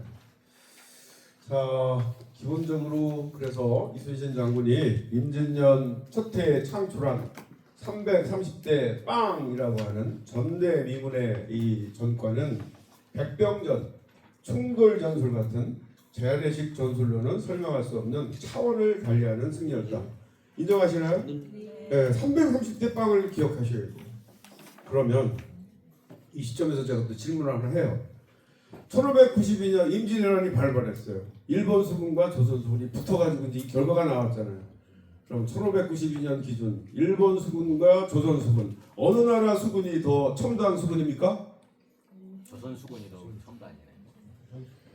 자신이 없어요? 조선 수군이 훨씬 크게 얘기해야 돼요. 조선 수군이 훨씬 근데 첨단. 여태까지 그렇게 생각하셨냐고. 대부분 우리 국민들이 우리 수군에 대해서 몰라요. 이순신 장군만 훌륭하신 줄 알아. 이순신 장군 혼자 개인적인 역량으로 북치고 장구치고 다 해가지고 승리했다. 이게 영웅사관이에요. 그래서 이 자랑스러운 조선 수군의 역사가 우리의 자랑스러운 해양의 역사가 다 묻혀버렸어요. 그럼 여러분 지금 궁금하잖아요. 330대 빵. 어떻게 우리가 저렇게 일본보다도 먼저 저렇게 대형 화약 무기를 배에 장착하고 한포처럼 운영했을까? 이거 궁금하지 않나요? 이거예요, 이거. 저도 그렇게 생각했어요, 옛날에. 이순신의 완벽한 승리 어떻게 가능했나? 1번 세계 최고의 질적 전투력을 보유한 조선 수군이 있었다. 2번 우세한 상황을 만들어 놓고 싸운 탁월한 리더 이순신이 있었다. 이 두 요소가 결합되어서 시너지화된 막강한 전투력이 임진왜란 당시 조선 수군의 경쟁력의 실체다. 여러분들이 머릿속에 그렇게 구조적으로 인식을 하시면 될 것 같아요. 이제까지는 1번이 없었어요. 조선 수군이 있었다고? 에이, 뭔 소리야. 한 번도 교육을 받은 적이 없는데. 자, 좀 빨리 나가겠습니다. 그거를 제가 이렇게 지금 말씀드린 거를 이렇게 정리해봤어요. 보통 우리 일반 국민들은 대개 영웅사관 관점에서의 이순신 관련된 지식들을 다 가지고 계세요. 이거를 확 깨버려야 돼요. 기본적으로 양적으로는 열세했지만 질적으로는 우세했던 첨단 조선수군과 탁월한 리더, 무세한 상황을 만들어 놓고 싸운 리더 이순신, 이 두 요소를 가지고 이제 우리가 설명을 해야 되겠다, 이 얘기입니다. 조선은 수군 강국이었습니다. 이 얘기 들어본 적 있나요? 수군 강국이었어요. 여말 선초에 대마도를 3번이나 정벌을 해요. 다 알잖아, 그 정도는. 그래서 임진왜란 해전의 승리가 결코 우연이 아니에요. 예, 어느 날 갑자기 생기는 게 아니에요. 이 전투 역량이라는 게, 수군이라는 게. 다 더 거슬러 올라가면 장보고 시대까지 올라가는 거예요. 중국까지. 예, 제가 그런 학교를 나왔잖아요. 예, 해양의 역사를 쫙 보면 삼면이 바다잖아요. 우리는 우리 피의 반이 해양 민족이에요. 저 인도에서 온. 예, 이런 걸 우리가 다 잊어먹고 살았어요. 자, 그래서 어찌 보면 임진왜란 당시 조선 수군의 질적 전투력은 2025년 대한민국 해군보다도 높았다, 이렇게 제가 설명드려요. 그러면 2025년 대한민국 해군은 전 세계에서 전투력 서열이 몇 등이나 될까요? 1등. 에이, 그렇게 하고. 미국이 선적 전 세계에서 한 9등쯤 된대. 대한민국 해군이 잘한 거야, 못한 거야? 잘한 거죠, 사실은. 우리가 70여 년 전에 대한민국 처음 만들 때 우리 해군 초기에는 배도 한척 제대로 된 게 없었어요. 70여 년 전에 대한민국 해군력 세계 꼴찌였는데 70여 년 만에 세계 9등까지 올라왔다. 대단한 거죠. 대단한 거예요. 자, 그런데 이게 전 세계적으로 보면 9등, 5등생인데 좋아할 만한 상황이 아니에요. 항상 상대적이잖아요. 우리가 살고 있는 이 동북아시아에는 해군력 1위부터 4, 5위가 다 있어요. 1등 미국, 2등 러시아, 3등 중국, 4등 일본, 5등이 대한민국이에요. 북한은 볼 것도 없어요. 전 세계에서는 9등, 5등생인데 우리가 살고 있는 동북아시아에서는 꼴찌예요. 1대1로 붙어가지고 우리가 이길 나라 해군이 한 나라도 없어. 대한민국은 졸면 죽어요. 자, 그런데 해군력은 그렇다 치고 육해공군 다 합치면 몇 등쯤 될까요? 전 세계에서? 6등 정도, 6등. 네, 6위 정도가 나왔어요. 물론 뭐 정확하게는 아무도 몰라. 그런데 이제 하여튼 그런 걸 또 하는 기관들이 있어, 세계적으로. 6등. 육군은요? 육군 4등. 엄청나죠? 엄청난 나라예요, 대한민국이. 우리나라 국민들만 우리 스스로를 잘 모르는 것 같아. 박수 한번 치셔야 돼, 이게. 네? 아니, 찌지고 뽀뽀해도 그렇죠. 이 작은 나라에서 군사력이 전 세계에서 6등이다? 이거 감히 상상이나 해봤나요? 이런 것들이 다 그냥 어느 날 갑자기 된 게 아니란 말이죠. 자, 그런데 임진왜란 당시 조선수군은 양적으로는 안 돼. 수적으로는 일본한테도 안 되고요, 중국한테도 안 되는데 우리의 주력 전투함 판옥선, 거북선의 단위 함정당 질적 전투력은 동북아시아 1등이에요. 우리의 전투함 판옥선과 거북선과 1대1로 붙어가지고 이길 배가 일본에 없어요. 중국에도 없어요. 그렇기 때문에 여러분 이런 다도여적인 요소가 밑받침됐기 때문에 플러스 위대한 리더 이순신을 만나서 전승무패 승리 신화가 창출된 거죠. 자, 준비 없는 승리는 없다. 지상군의 준비는 우리가 상식적으로 알고 있는 것처럼 미흡했지만 수군의 경우는 착실한 전쟁 준비가 있었다. 두 가지만 말씀드릴게요. 우리는 포를 쏘는데 일본은 포를 쏘지 못했어요. 그거 궁금하잖아요. 언제부터 그럼 우리는 포를 배에다가 장착을 해가지고 한포처럼 운영을 했을까? 거슬러 올라갔더니 어디까지 올라가요, 여러분? 고려 말까지 올라갑니다. 최무선 장관 화양 화포 만드신 분. 우리는 이거 만들자마자 바로 배에 실어요. 사실은 외구 때문에 이게 발전이 되는 거예요. 외구 때문에. 외구 퇴치 용도로. 그래서 화포를 사용한 우리나라 최초의 해전이 역사적으로 기록이 되어 있어요. 1380년 진포해전. 진포가 어디예요? 군산. 금강하고. 군산이 옛날에 진포였어요. 이 진포에 일본의 아기발도라는 젊은 장수가 2만여 명의 왜구를 500여 척에 싣고 쳐들어왔어요. 금강하고 진포에 정박해 있는 500여 척의 왜구 선단에 대해서 최무선 나세, 심덕부라고 하는 고려 장수들이 새로 만든 이 화포를 싣고 가가지고 500여 척을 모조리 불살라버립니다. 몇십 척도 아니고요. 500여 척을. 이게 어마어마한 기록이에요. 그래서 이제 화포를 뭐 중국에서 더 먼저 썼다 이런 기록도 있어요, 사실은. 그런데 우리처럼 500여 척을 화포를 사용해서 이런 전과를 창출한 그런 기록은 다른 나라에 없어요. 그래서 제가 화포를 사용한 세계 최초의 해전이다 이렇게 우기고 싶어요. 이게. 네. 자, 그래서 이 고려 말부터 해서 임진왜란까지 역추산을 하면 1592년 임진왜란 당시 조선수군은 고려 말 이래 화포를 배식호 운영한 함포 운영의 노하우가 200여 년 동안 축적된 분이 임진왜란 당시 조선수군이었다. 이렇게 되는 거잖아요. 200여 년 동안 포를 운영을 했단 말이에요. 우리나라가. 일본이 330대 빵으로 당하고 나서 얼마나 얘네들이 포가 없는 게 아니에요. 화약무기 우리보다 더 많아. 얘네들도 포를 베이식후선에 우리처럼 한 포처럼 운영하고 싶지 않았겠어요? 당연하잖아요.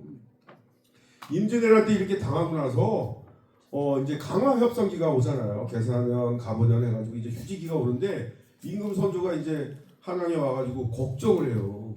일본 애들이 지금 저 거제도에 소나무도 많은데 우리처럼 저 나무 베가지고 판옥선 같은 거 만들고 튼튼하게 거기다가 포를 장착해가지고 오면 어떡하냐?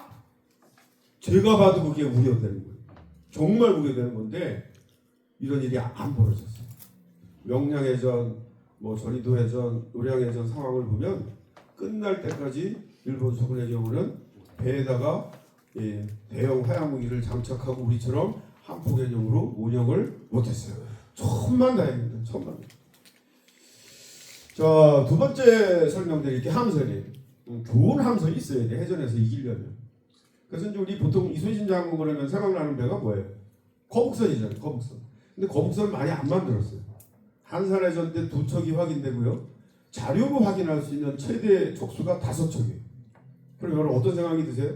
거북선, 와 이렇게 생각했는데 많이 안 만들었네. 네. 거북선은 제가 볼 때는 많이 만들 필요가 없는 배예요. 이 배는 돌격선 용도로 만들어진 특수선이기 때문에 척수가 많을 필요는 없었던 것 같아요. 그런데 척수는 적었지만 상징적인 효과는 굉장히 컸다. 거북선 뒤에서 설명드리겠습니다. 자, 주력 전투함이 판옥선이에요. 왜 판옥선이 주력 전투함이라고 하느냐 하면 일본의 기록을 보면 한산해전에 참전한 우리 조선의 함선 척수가 58척인데 3척이 거북선이고 55척이 판옥선이에요. 주력 전투함이 뭐예요? 판옥선. 당연히 판옥선이죠. 자, 그러면 또 궁금하지 않나요? 판옥선 어떤 배야? 이 배 어떤 배야 도대체? 판옥선의 가장 큰 특징이 뭘까요? 여러분, 큰 배예요. 크다. 큰 배. 누구 배에 비해서? 일본 배. 일본 배에 비해서. 그래서 이제 실록을 쫙 정리를 했어요. 제가. 임진왜란 발발 71년 전부터 조선 조정에서는 임금님 큰 배를 만들어야 됩니다. 라는 대선 건조 논의가 본격적으로 시작이 됩니다. 임금님이 깜짝 놀라잖아요. 아니 지금 대맹선, 중맹선, 소맹선 배가 수백 척이 있는데 이거 내기두고 무슨 또 큰 배를 만들려는 거야? 새로운 배 만들려고 그러면 돈이 많이 들잖아요. 국방비가. 예? 임금님 우리가 수군을 가지고 있기 때문에 외부가 쳐들어오면 맞서 나가서 원거리에서는 활을 쏘는데 저놈들도 활을 쏩니다. 근데 저놈들은 활을 쏘다가 쏜살같이 우리 배에 붙어가지고 기어올라 와서 칼싸움을 벌이는데 임금님 칼싸움에 관한 한 지존입니다. 이거는 어떻게 우리가 훈련을 통해서 극복할 수 있는 그런 상황이 아닙니다. 이거 다 알거든요 우리가. 아니 그러면 배를 크게 만들면 그 칼싸움 못하는 문제가 어떻게 해결되는데 임금님 우리가 배를 크게 만들면 원거리에서 활을 쏘다가 쏜살같이 우리 배에 붙는데 우리 배가 상대적으로 크게 되면 이놈들이 와가지고는 마치 성 아래서 성 위를 올라가는 이 국면이 하나가 추가됩니다. 우리가 칼싸움은 못하지만 기어올라올 때 위에서 아래를 보면서 긴 창을 가지고 찔러대면 경쟁력이 있습니다. 이렇게 해서 만들어진 배가 판옥선이에요. 1555년 명종 10년에 시제품이 나오고요. 여기에서 임금 명종이 사인한 것 같아요. 그 뒤로 보니까 10여 년 동안 대대적으로 판옥선이 만들어집니다. 국회에서 임진왜란 발발 약 27년 전쯤 되면 조선수군의 모든 기지에 우리의 주력 전투함 판옥선 배치가 완료됩니다. 이렇게 만들어진 판옥선이 임진왜란을 당해서 그 위력을 유감없이 발휘합니다. 어떻게 발휘했을까요? 330대 빵. 한 번도 올라오지 못했습니다. 명량해전에서조차도 올라오지 못했어요. 이 컨셉이 그대로 적용돼요. 이때쯤 되면 또 제가 질문 하나 드리잖아요. 판옥선 왜 이렇게 크게 만들었다고요? 성전 그게 아니고 왜 이렇게 크게 만들었다고요? 제가 질문 드리면 칼싸움 못해서요 이렇게 대답하세요. 왜 이렇게 크게 만들었다고요? 용역 문제 냅니다. 거북선 왜 이상한 모양의 뚜껑을 덮었을까요? 칼싸움 못했어. 제일 잘 들으시더니 금방금방 하시네. 칼싸움 못했어. 그래서 제가 강조하는 거예요. 칼싸움이라는 거, 일본은 카게나라는 거, 판옥선을 크게 만든 거, 거북선에 뚜껑을 덮은 거 모조리 다 칼싸움과 관련이 있는 거예요. 거북선은 특별히 돌격선이잖아요. 가까이 근접하잖아요. 그러니까 가장 먼저 일본의 백병전에 당할 위험성이 있어요.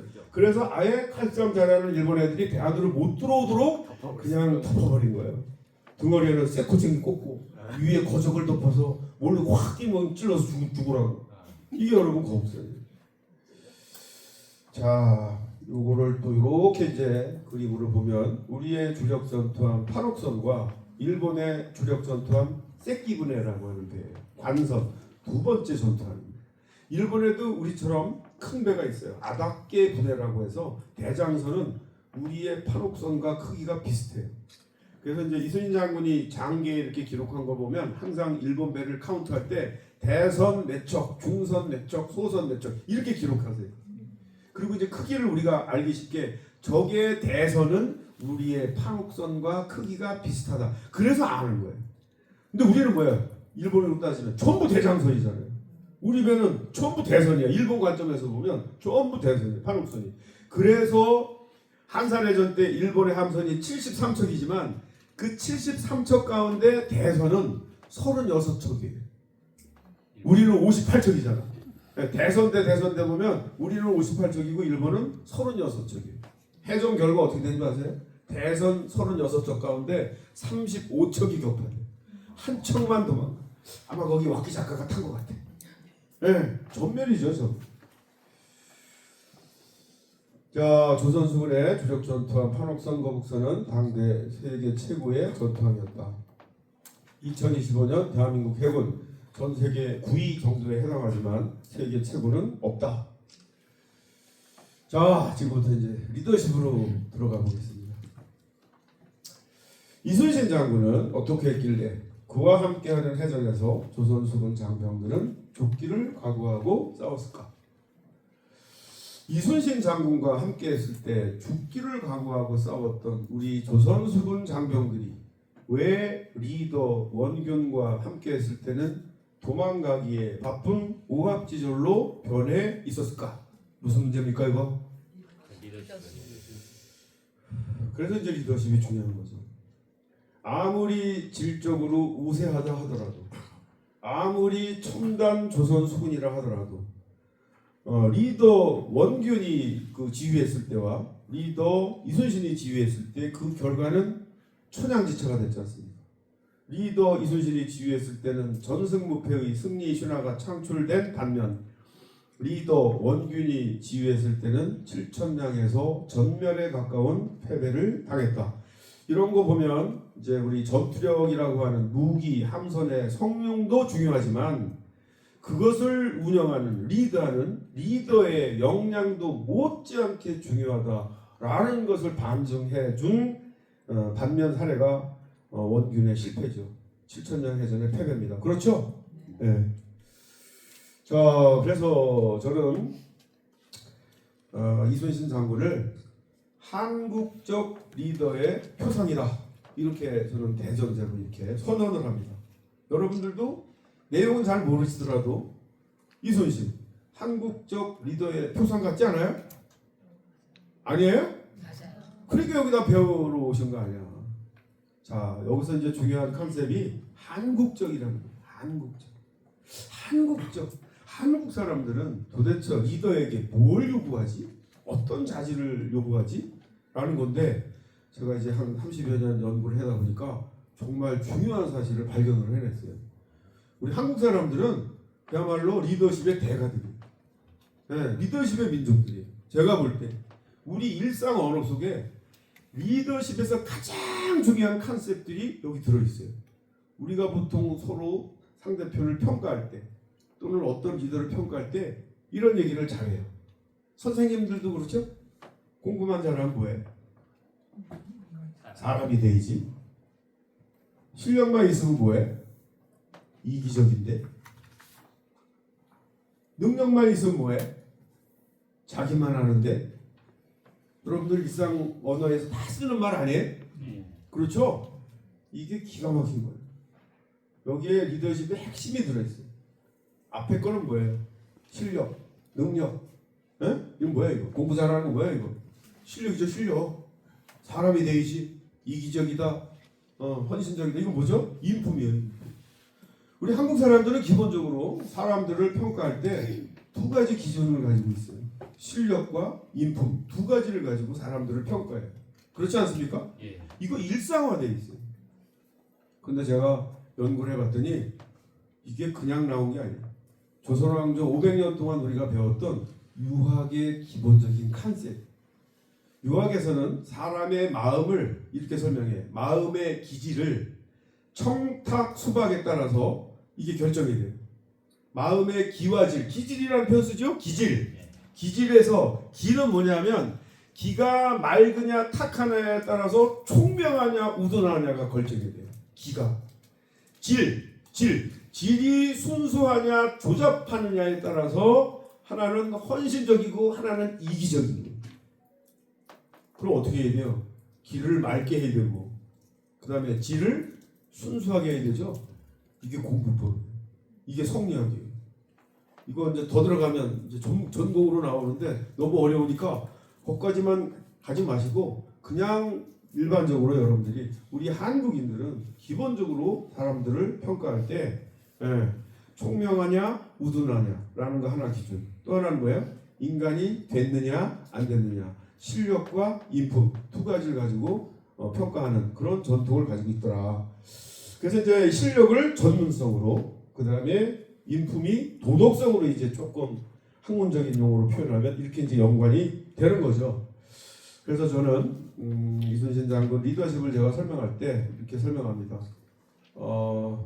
우리 이제 보통 리더는 두 가지 정도로 리더가 갖춰야 할 자질을 응축해서 표현해봐라. 그러면 제가 두 가지를 얘기합니다. 하나는 전문성이고요. 또 하나는 도덕성입니다. 전문성과 도덕성. 리더십의 두 바퀴입니다. 두 날개, 두 축 이렇게 설명. 이거 두 가지면 다 돼. 다 끝나는 거예요. 이게 핵심이에요. 그래서 이제 보통 우리 대한민국의 리더십을 우리가 얘기할 때도 장관들 청문회 할 때 보면 기준이 이거예요. 기본적으로 어디에서 많이 걸려요? 전문성과 도덕성 어디에서 많이 걸려요? 주로 이제 도덕성에 많이 걸리는데 또 한편 또 우리 신문지상 매스컴에 보면 낙하산 얘기 많이 나와요. 낙하산 얘기. 낙하산은 뭐야? 낙하산은 뭐야? 전문성도 없는데 줄 가지고 내려온 사람 아니에요?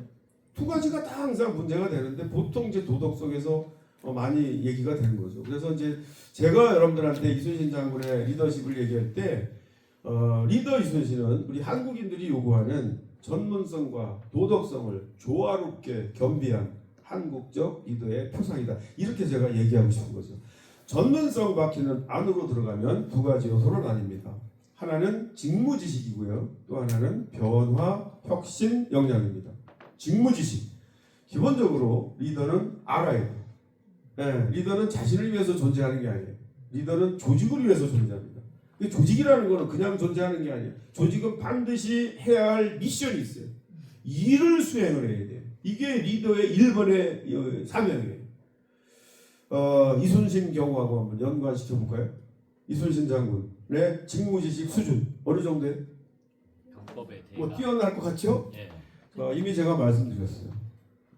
이순신 어떻게 했길래 일본의 함선 세력이 자신보다 10배 이상 많은 상황임에도 불구하고 구체적인 해전 국면에 가보면 촉수면에서도 우세한 상황을 만들어 놓고 싸웠을까? 이거잖아요. 여기 설명할 게 어마어마하게 많다고요. 그럼 이 양반 대단하신 분이네. 병법, 전략, 전술의 대가네. 이렇게 이제 막연하겠지만 우리가 그렇게 이해할 수 있잖아요. 그렇죠? 자, 전문성 밖에 또 하나 요소가 이제 변화, 혁신, 역량입니다. 이게 왜 중요하냐면 똑같은 지식의 연장선상에 있지만 우리가 기존에 있는 지식과 세상이 변하잖아요. 변화하기 때문에 변화에 따라가야 되잖아요. 그러면 이건 기존에 있는 지식만 가지고 안 되잖아요. 그럼 여러분 이순신 장군의 변화, 혁신, 역량의 상징물 뭘 것 같아요? 거북선입니다. 여러분 당시는요 어떤 변화가 주도적으로 일어났냐 하면 전쟁과 연관지어서 우리가 보통 이제 인류의 역사는 전쟁사라고 하잖아요. 맞죠? 인류의 역사는 전쟁사예요. 더 구체적으로 얘기하면 전쟁 승리의 역사예요. 인류의 역사는 전쟁을 승리한 쪽의 기록이에요. 그래서 백제 역사가 없는 거예요, 우리나라에. 아주 있어봐야 이렇게 조각으로 남아 있지 않습니까? 네. 그런데 전쟁사는 안으로 들어가면 무기 체계의 발달사예요. 전쟁을 좌우하는 승패를 좌우하는 1번이 무기예요. 그래서 이제 우리가 역사를 구획 지을 때 석기 시대, 청동기 시대, 철기 시대 이렇게 넘어가잖아요. 엄청 중요한 거예요. 네, 석기에서 청동기로 넘어갈 때 빨리 혁신된 청동기로 혁신되지 않은 나라나 부족이나 이런 건 다 없어져요. 그 다음에 철기로 넘어갈 때 청동기 가지고 꺼다버렸다가는 다 흔적도 없이 넘어지는 거예요. 그러니까 인류의 역사는 전쟁사고 전쟁사는 무기체계 발달사. 그럼 1592년은 어떤 무기의 변화가 획기적으로 일어났던 시대였습니까? 바로 칼, 활, 창을 위주로 하는 재래식 무기에서 소위 조총, 총통, 대포, 화포라고 불리는 화약 무기로 전환하는 일대 전환의 시기에 임진왜란이 벌어진 거예요. 여러분들이 당시 이순신 장군 같은 리더라면 어떤 고민을 해야 될까요? 우리가 가지고 있는 재래식 무기와 또 고려 말부터 우리가 운영했던 이 화약 무기, 신무기를 어떻게 이것을 조화롭게 결합을 시켜야 당대 최고의 전투력을 창출해낼 수 있을까? 이런 고민해야 되는 거 아니에요? 이게 뭐예요? 전술이에요. 이거 지금 제가 설명 안 드렸잖아요. 시간 없어가지고 설명 못 드려요. 어쨌든 이순신 장군은 이걸 정확히 꿰뚫은 거예요. 해전이 벌어지면 어떻게 해요? 우리의 장기 뭐야 이게? 총통, 화약 무기를 가지고 일단 격파를 시켜가지고 꼼짝 못하게 만들잖아요. 그 다음에 활을 쏴가지고 깡그리 없애버리고 화공도 이게 재래식 전술이잖아요. 기가 막히잖아요. 재래식 무기와 화약 무기를 적절히 결합해서 당대 최고의 전투력을 창출해냈어요. 어떻게? 330대 빵. 자, 거북선을 설명해야 돼. 아니 포를 쏘는 판옥선이 있는데 왜 이순신 장군은 이상한 모양의 거북선을 만들었을까요? 뭔가 포를 쏘는 판옥선에 문제점이 있기 때문에 그 문제점을 보완할 목적으로 거북선을 만든 것 같지 않아요? 그렇죠. 당연하죠. 그럼 포를 쏘는 판옥선의 문제는 뭘까요? 정확도가 떨어져. 네, 이게 맞기만 하면 끝내주는데 안 맞아요. 안 맞아. 쏴보니까 안 맞아요. 제가 해군사관학교에서 만들어서 쏴봤어. 1000m까지 나가면 뭐해? 하나도 안 맞아. 20-30m를 어떻게만 배가 작은데 어떻게 그걸 맞추냐고요. 그래서 그래도 어느 정도 맞는 게 100m 이내예요. 제가 볼 때는 거의 50m, 60m 정도 돼야 이게 이제 좀 어느 정도 맞는 거예요. 그래도 뭐가 이게 안 되잖아. 그러면 과학적으로 맞으면 끝내주는데 안 맞아. 포의 명중률 높이는 방법 뭐예요? 그렇죠. 다 나왔잖아. 예? 근접 가까이 가서 쏘면 되잖아. 그래서 거북선을 만든 거예요. 그러니까 이 거북선을 보면 이순신 장군이 그 당시에 이 변화를 정확히 꿰뚫고 있었던 거예요. 재래식 무기에서 화약 무기로 전환이 되고 일본 수군의 해전 전술의 장단점, 함선의 장단점, 조선 수군의 해전 전술의 장단점, 함선의 장단점 정확히 꿰뚫고 우리의 장점은 극대화시키고 적군의 장점은 무력화시킨다. 이런 컨셉으로 가면 전투에서 이기는 거 아니에요? 거북선이 바로 그거예요. 거북선 왜 가까이 접근할까요? 우리의 장기인 포의 명중률 높이려고.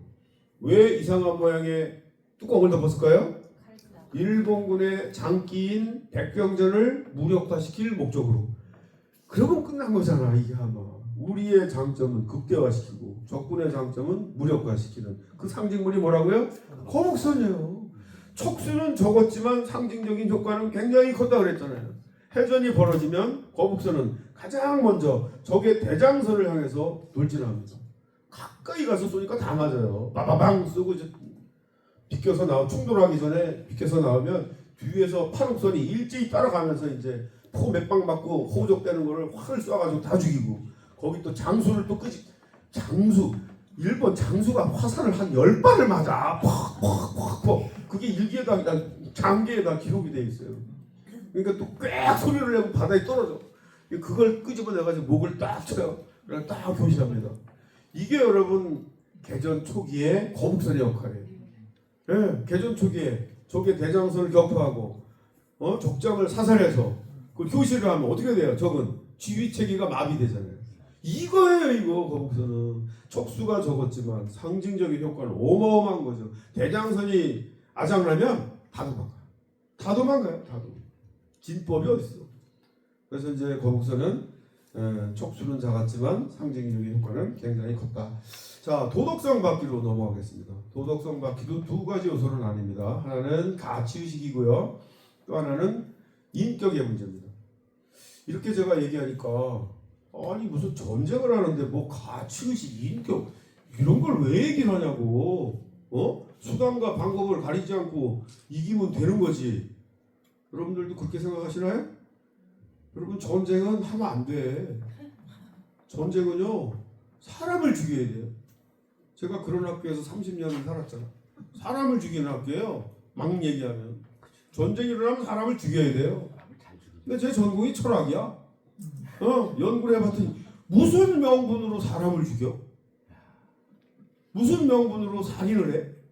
그런 거 있어요? 없어요. 그런 거. 그 전쟁은 하면 안 돼. 그런데 인류의 역사가 전쟁사잖아. 참 아이러니하잖아.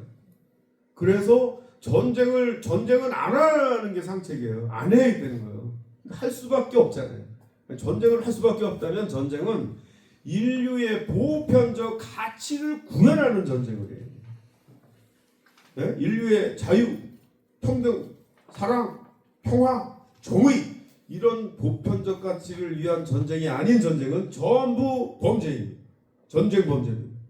개인의 이익을 위하거나 어떤 조직을 위하거나 어떤 특정한 민족을 위하거나 전부 전쟁 범죄입니다. 히틀러의 전쟁, 일본 제국주의 전쟁이 그래서 전쟁 범죄고요. 근데 제가 이렇게 막 얘기하고 있는데 지금 저 전쟁 벌어져요. 푸틴하고 젤렌스키하고 하는 이 전쟁은 도대체 뭐예요? 러시아하고 우크라이나하고 하는 이 전쟁은 도대체 뭐고, 이스라엘하고 하마스하고 하는 이 전쟁은 도대체 뭐고. 근데 여러분 저 푸틴이 국제사법재판소에 체포영장 발부된 거 아시나요? 들어보셨죠? 일단은 그렇게는 돼 있어요. 근데 이 국제법이라고 하는 건 힘 앞에는 뭐 무기력해요. 그래서 제가 뭐 중고등학교 다닐 때 뭐 유엔이 있어, 정의의 사도야, 뭐 미국도 정의의 사도야 이렇게 알았는데 요즘 보니까 아니잖아요, 그죠? 이게 이제 지금 우리가 해결해야 될 과제 중에 하나입니다. 이순신 장군에게 있어서 임진왜란은 정의의 전쟁이었습니다. 수천 년 동안 조선의 은혜를 입어온 일본이 어느 날 갑자기 아무런 이유 없이 조선을 침략을 해서 백성을 도륙하고 임금이 있는 도성을 침탈하는 만행을 보면서 이분 하늘을 보고 맹세합니다. 이런 불의한 침략 집단에 대해서는 하늘을 대신해서 철저히 응징하여, 이순신 장군 표현 그대로 쓸게요. 역천과 순천의 도리가 무엇인지를 깨우쳐 주어야 말겠다. 알아들으셨죠? 여수 순천에 계신 분이 못 알아듣으시면 안 되는 거예요. 순천의 이 이름이 기가 막힌 이름이에요. 순할 순자에 하늘 천자잖아요. 그 동네 사람들은 다 뭐예요? 또 스토리가 있던데 제가 뭐 아무렇게나 이렇게 해석을 하면 거긴 정말 하늘의 이치에 순응하는 정말 정의로운 사람들이 모여 사는 동네. 어디요? 순천. 일본은 뭐예요? 일본 역천. 거스를 역자에 하늘 천자잖아요. 이게 사실은 유학의 역사 철학이에요. 맹자 명심보감에 이런 구절 여러분들 다 아시는 거예요. 역천자는 대만. 망하고 순천자는 흥한다. 순천자는 흥하고 역천자는 망하게 하는 사회. 이게 뭐예요? 쉽게 얘기하면 정의가 승리하는 사회를 만들어야 된다라는 게 여러분 유학의 핵심이에요. 이게 공자말 맹자말 막 어렵게 얘기하고 뭐 이렇게 골치 아프게 생각하실 거 하나도 없어요. 공자님 맹자님의 기본적인 역사 철학이에요. 우리 인류 사회를 어떻게 만들어야 모두가 행복한 삶을 살 수 있지? 간단해요. 정의가 승리하는 역사 만들면 돼요. 정의가 승리하는 사회 만들면 돼요. 역천자는 망하고 순천자는 흥하는 사회 만들면 된단 말이죠. 이순신 장군에게 있어서는 그런 의미의 전쟁이었어요. 그래서 이순신 장군 맹세했다 그랬잖아요. 맹세. 어떻게 맹세했어요? 그럼 어떻게 이 불의한 침략 집단을 어떻게 응징해야 돼? 예? 어떻게 응징해야 돼? 깨우쳐 주려면 단 한 척도 일본으로 돌아가지 못할 정도로 철저히 응징하여 정의가 반드시 승리한다라는 사실을 깨우쳐 주고야 말입니다. 이게 마지막 노량해전의 의미예요. 제가 연구를 해봤더니 이 정유재란, 임진왜란이 끝나는 것은 뭐 우리가 싸워서 이긴 것도 아니고 중국이 와가지고 밀어낸 것도 아니고 전쟁을 일으킨 도요토미 히데요시가 1598년 8월달에 병으로 죽잖아요. 내부적으로 철분 명령이 이제 내려지는 거예요. 일본도 큰일 났죠. 권력의 공백기가 생긴 거예요. 소수행장과 가등청정이가 둘이 다 달라. 여기 파병된 애들도 아주 골치 아파. 그런데 나머지 애들은 다 돌아가요. 다 돌아가. 큰 저항받지 않고. 그런데 여기 순천에 있는 고니시 우키나가 부대 12,3천여 명만 조명수군 연합함대에 의해서 퇴로가 봉쇄당했기 때문에 못 가는 거예요. 이걸 구하러 이제 사천의 시마즈, 남해, 소요시토시, 뭐 김해에서 해가지고 막 300여 척, 500여 척이 출동을 해가지고 이제 소수행장 부대 구하러 오는 그 상황에서 저기 있다가 봉쇄를 풀고 노량으로 이동해가지고 마지막 벌어지는 해전이 노량해전. 소수행장이요 진리도독한테도 뇌물 줘요. 우리 그냥 전쟁 끝나고 돌아갈 테니 제발 퇴로를 열어주시오. 이순신 장군에게도 뇌물 갖다 줍니다. 제발 퇴로를 열어주시오. 이순신 장군 어떻게 했겠어요? 택도 없는 소리 하지 마. 올 때는 네 말 왔지만 갈 때는 절대로 못 가. 단 한 척도 일본으로 돌아가지 못할 정도로 철저히 응징하여 7년 동안 저지른 범죄 행위에 대해서 책임을 묻고 정의가 반드시 승리한다는 사실을 깨우쳐 주고야 말입니다. 이게 여러분 마지막 노량해전의 의미고 여기서 전사하시잖아요. 그래서 저는 뭐 300여 척 가운데 뭐 200여 척을 격파하고 뭐 전과가 어떻고 그런 거보다는 바로 이 해전의 밑바탕에 깔려 있는 이순신 장군의 역사의식, 가치의식 여기에 저는 주목을 합니다. 자, 도덕성 밖에 이제 마지막 요소가 인격의 문제입니다. 저도 소식적에 이런 얘기를 많이 들었어요. 인격이 밥 먹이죠. 1등에 우리 세대가 그런 얘기를 많이 듣고 컸어요. 먹고 살기가 힘들어서 그랬나 봐요. 1등에 1등 출세해. 이런 얘기 엄청 듣고 살았어요. 그런데 살아보니 인격이 밥 먹여주는 사회를 만들어야 돼요. 인격이 경쟁력이 되는 사회를 만들어야 돼요. 이순신 장군 주변에 사람들이 모여들어요. 리더 원균 주변에 사람들이 흩어져요. 리더 이순신 주변에 기라성 같은 전문성을 지닌 지휘관, 참모들이 모여들고요. 의병들이 모여들고요. 스님들, 승병들이 모여들고요. 백성들이 모여들어요. 리더 원군 주변에 이게 다 흩어집니다. 어떻게 이런 일이 벌어졌을까요? 여러 가지 이유가 있겠지만 제가 볼 때는 자기 자신의 이익을 넘어 진정, 나라와 백성을 사랑하는 이순신 장군의 고결한 인격에 감화되었기 때문이다. 이렇게 제가 설명합니다. 인격 감화형 리더십. 인격, 아무런 경쟁력이 없을 것 같은 정말 쓰잘데없을 것 같은 인격이 결국은 중심이 되어서 조선의 민, 관, 군의 전투 역량을 통합시키는 중심에 이순신 장군의 정말 나라와 백성을 사랑하는 고결한 인격이 있었다. 이렇게 설명이 돼야 되잖아요. 그럼 뭐예요? 이순신 장군의 인격이 나라를 구했다. 이렇게 되는 거죠. 그래서 제가 이제 리더십을 이렇게 공부해 봤더니 마지막 단계에 가면 인격의 문제로 귀결이 됩니다. 뭐 우리가 이제 뭐 여러 리더십 교육을 많이 하는데 전부 다 많은 지식을 방법을 많이 알려주죠. 그런데 똑같은 리더십 방법을 똑같이 구현하더라도 효과가 달라요. A라는 사람이 할 때는 뭐가 좀 성과가 있는데 B라는 사람이 할 때는 똑같이 했는데도 안 돼. 왜 안 될까요? 그 리더십 방법을 구현하는 리더의 인격에서 차이가 나기 때문에. 저 사람은 뭐 맨날 그냥 진심으로 안 하고 말이지 자기 출세를 위해서 뭐 하는 것 같아. 밑에 있는 사람이 모를 것 같은데 다 알잖아요. 그래서 결국은 인격이 뒷받침되지 않는 리더십은 사상 누각이다. 그래서 이제 제가 여러분들한테 설명드리는 게 리더 이순신 한국적 리더의 표상이다. 정말 전문성과 도덕성을 겸비한 실력과 인품을 겸비한 조화롭게 한국적 리더의 정말 표상이다. 이런 말씀을 여러분들한테 드리고 싶은 거예요. 자, 이제 뒤에는 하나하나 정말 재밌는 게 많지만 시간이 없기 때문에 대충 넘어가 볼게요.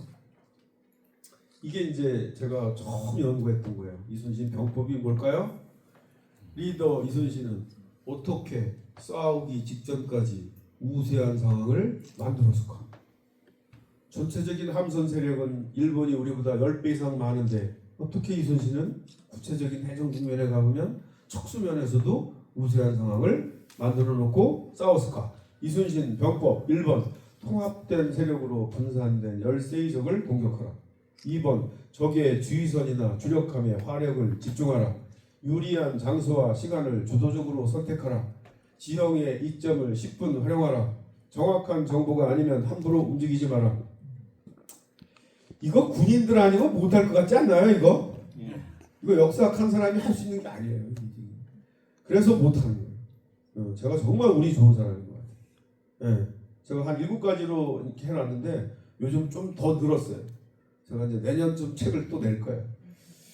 자, 여기서 이제 몇 가지가 있는데 딴 거 말고 명량에 저는 좀 설명이 돼야 돼요. 이순신 장군 언제나 우세한 상황을 만들어 놓고 싸웠다 이렇게 설명했잖아요. 그럼 여러분들이 저한테 물어야 돼요. 아니, 그 앞에 있는 그 교수님, 아니 명량해전 우리 13척이고 일본 130여 척인데 이런 상황에서 어떻게 우리가 우세한 상황을 만들어 놓고 싸웠다는 겁니까? 이렇게 싸웠어요. 당일날 130여 척이 쫙 들어옵니다. 명량의 위치가 어딘지는 설왕설래예요. 지금도. 이때 우리 조선수군 13척은 전라 우수영에 딱 기다리고 있었어요. 쳐들어온다는 정보 보고를 받고 출동을 해서 이 길목을 골목을 틀어막습니다. 13척이. 그러면 13대 130이에요. 우리가 불리해요. 그런데 여기가 좁아요. 명량해전 승리요인의 1번은 좁은 해역이라는 거예요. 좁은 해역. 130여 척이 한꺼번에 못 들어와. 여기를 하려면 5열 내지 6열 종대로 와야 돼. 이거를 맨 앞에서 13척이 딱 맞으면 전체적으로는 13대 130이지만 전투가 벌어지는 맨 앞에는 이론적으로 13대 5나 13대 6으로 전투가 벌어지는 요 국면은 수적으로도 우세한 상황을 만들어 놓고 싸울 수 있다. 이게 여러분 이순신 장군 계산이에요. 이런 계산이 없었으면 이순신 장군님 절대 명량해전 안 해요. 1%도 승리할 수 있는 가능성이 없다라고 생각했으면 이건 안 했어요. 근데 이거는 계산을 해보니까 가능한 거예요. 자, 이거를 이렇게 이제 과학적으로 제가 설명을 드려볼게요. 명량 입구인 어람포까지는 300여 척이 들어왔대요. 그런데 명량이 조류가 좀 세고 하니까 큰 배는 아닥개분에는 제껴두고 새끼분의 중심으로 130여 척이 명량의 물길을 통과해가지고 공격해 들어왔대요. 그런데 마지막 단계에서는 이 해협이 너무 좁기 때문에 일본의 함선 130여 척이 동시에 해전에 참여할 수가 없었고 선두에 있었던 31척만 우리 13척과 해전을 벌일 수가 있었어요. 그러면 이제 이론적으로 13대 300에서 13대 133, 13대 31까지 축소시켰잖아요. 근데 우리의 판옥선 한 척은 일본의 새끼분의 3척 이상을 당해낼 수 있는 질적 전투력 우위를 갖추고 있었다.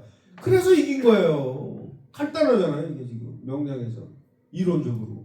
그리고 이것을 이순신 장군님이 명량해전 벌어지기 하루 전날 여러 장소들을 오늘처럼 다 불러 모아놓고 프리젠테이션을 하셨어요. 여러분, 내가 왜 이 명량의 좁은 물목을 해전 장소로 택한 줄 아십니까? 병법에 일부 단경이면 좁고 천부이 아니라 한 사내가 길목을 지키면 천 사내라도 두렵게 할 수 있다라는 말이 있다. 바로 오늘 우리를 두고 이런 말이다. 이게 여러분 명량해전 승리 요인의 1번이에요. 그 다음에 판옥선의 막강한 질적 전투력 우위. 만약에 우리의 판옥선 한 척과 일본의 새끼분의 한 척의 전투력이 비등했다 그러면 명량해전 절대로 못 이깁니다. 바로 이 명량해전 승리 요인의 1번이 뭐냐? 임진년 첫 해에 벌어졌던 330대 빵이라고 하는 여기에서 보여지듯이 우리의 막강한 판옥선의 질적 전투력 우위가 전제됐을 때 명량해전도 가능했다라는 거죠. 네. 혁신영량 거북선 제가 여러분들한테 설명드렸죠. 이게 해군사관학교에서 1980년 최초로 이렇게 재현해낸 거북선이에요. 제가 졸업한 해입니다. 1980년. 이게 잘못됐어요. 근데 이순신 장군의 거북선이 아니라고 그랬어요. 왜 그랬어요? 네, 이렇게 머리가 찍 잔망경처럼 나온 거는 이순신 장군의 이 임진왜란 거북선이 아니에요. 임진왜란 거북선은 용의 아가리에서 현자 총통을 쏘게 돼 있어요. 그래서 이걸 두 척을 40년에 걸쳐서 이제 두 번 만들었고 그작년에 이제 저희들이 2022년에 세 번째 거북선을 만들 때는 그동안의 연구 성과를 총 집대성해가지고 임진왜란 거북선을 만들어야 의미가 있다. 정조시대 거북선은 세계 최고가 아니다. 제가 이 논리를 제공했어요.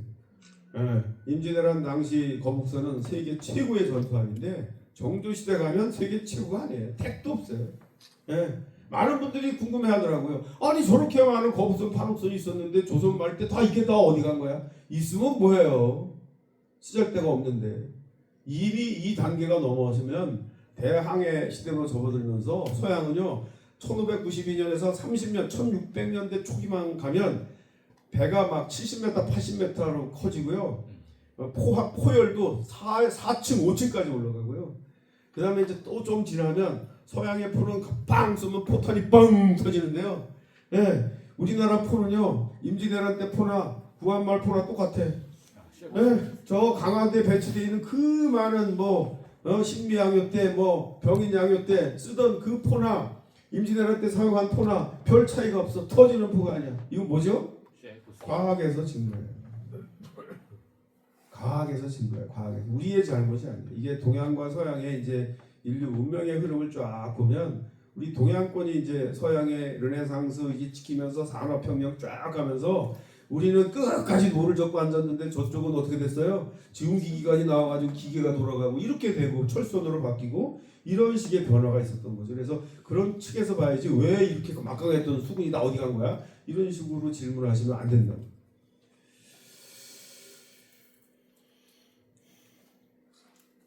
이거 제가 다 설명드린 거죠.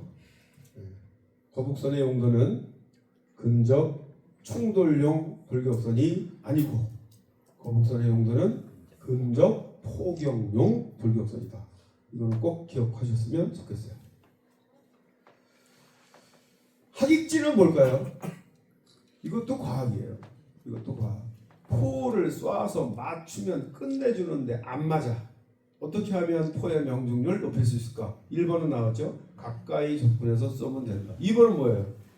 집중 포격을 합니다. 진짜. 하객진은 집중 포격하는 거예요. 안 맞으니까 선두의 타겟에 여러 배에서 화력을 집중하면 어디 하나 걸릴 거 아니에요? 네, 이거 과학이죠. 그래서 거북선의 돌격 전술은 근접 포격 전술이고요. 하객진의 전술은 집중 포격 전술입니다. 그렇게 이야기하면 쌈박하게 끝나죠. 네. 전쟁은 과학이에요. 가치의식 이거 말씀드렸어요. 가치의식이 내재되어 있지 않은 전쟁은 범죄입니다. 지금도 벌어지고 있습니다.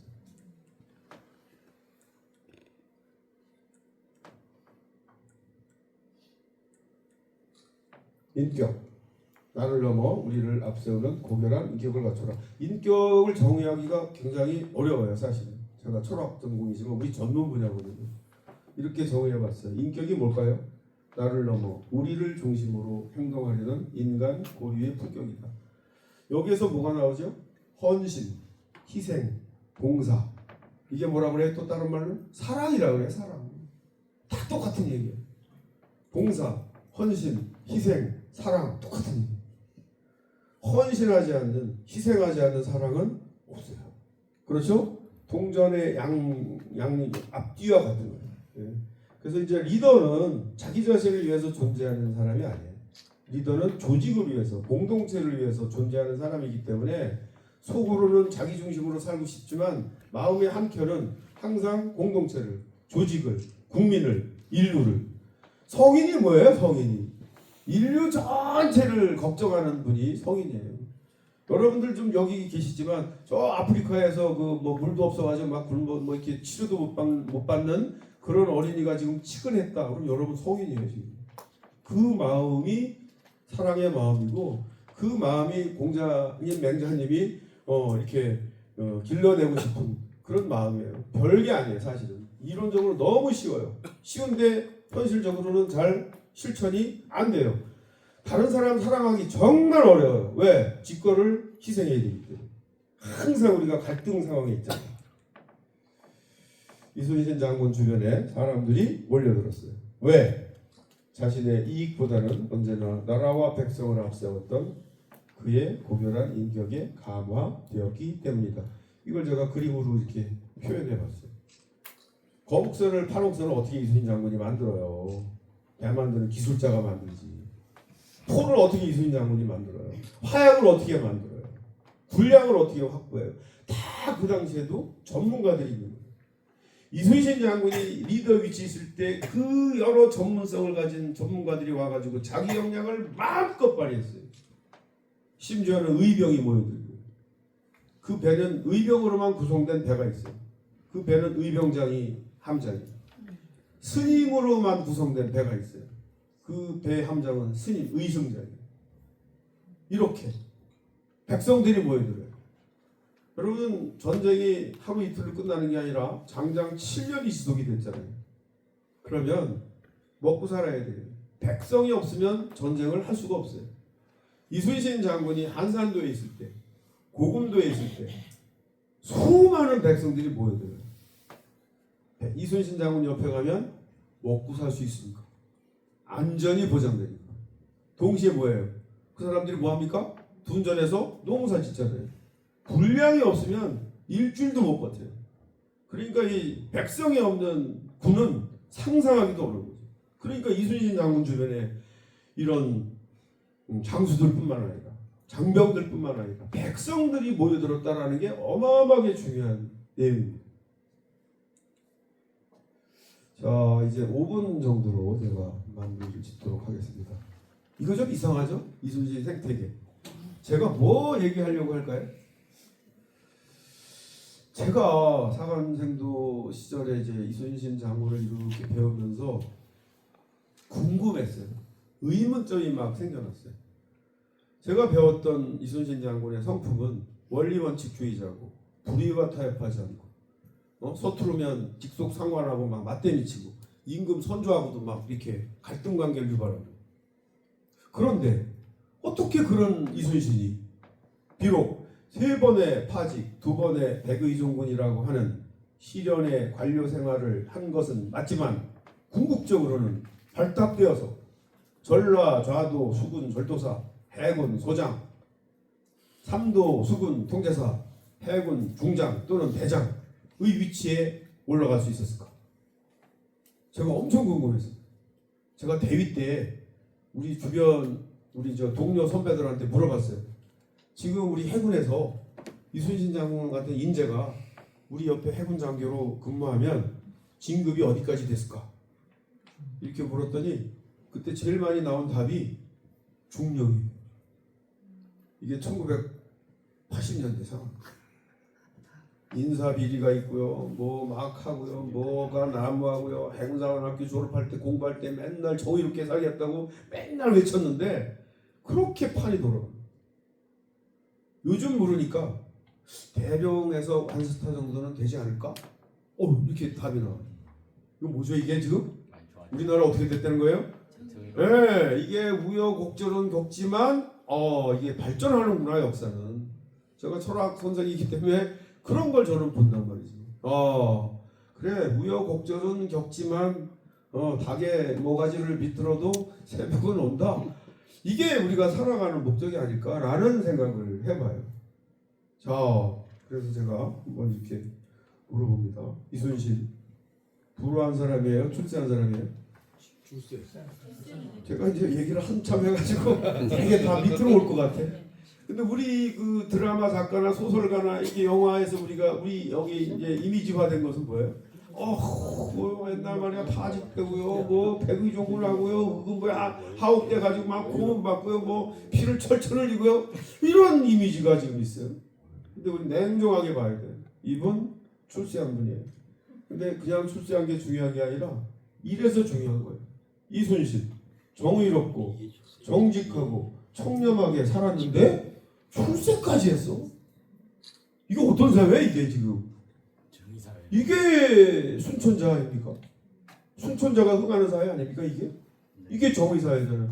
이게 제 눈에 비친 거예요. 그러면서 제가 그동안 배웠던 역사에 대해서 의욕을 갖게 됐어요. 아니 우리는 맨날 임진왜란 때 뭐 동인 서인 뭐 단파 싸움이나 하고 뭐 음모가 난무하고 맨날 또 이순신 장군 음모에 걸렸다 그러잖아요. 원균이 막 물론 음해하긴 했긴 했어.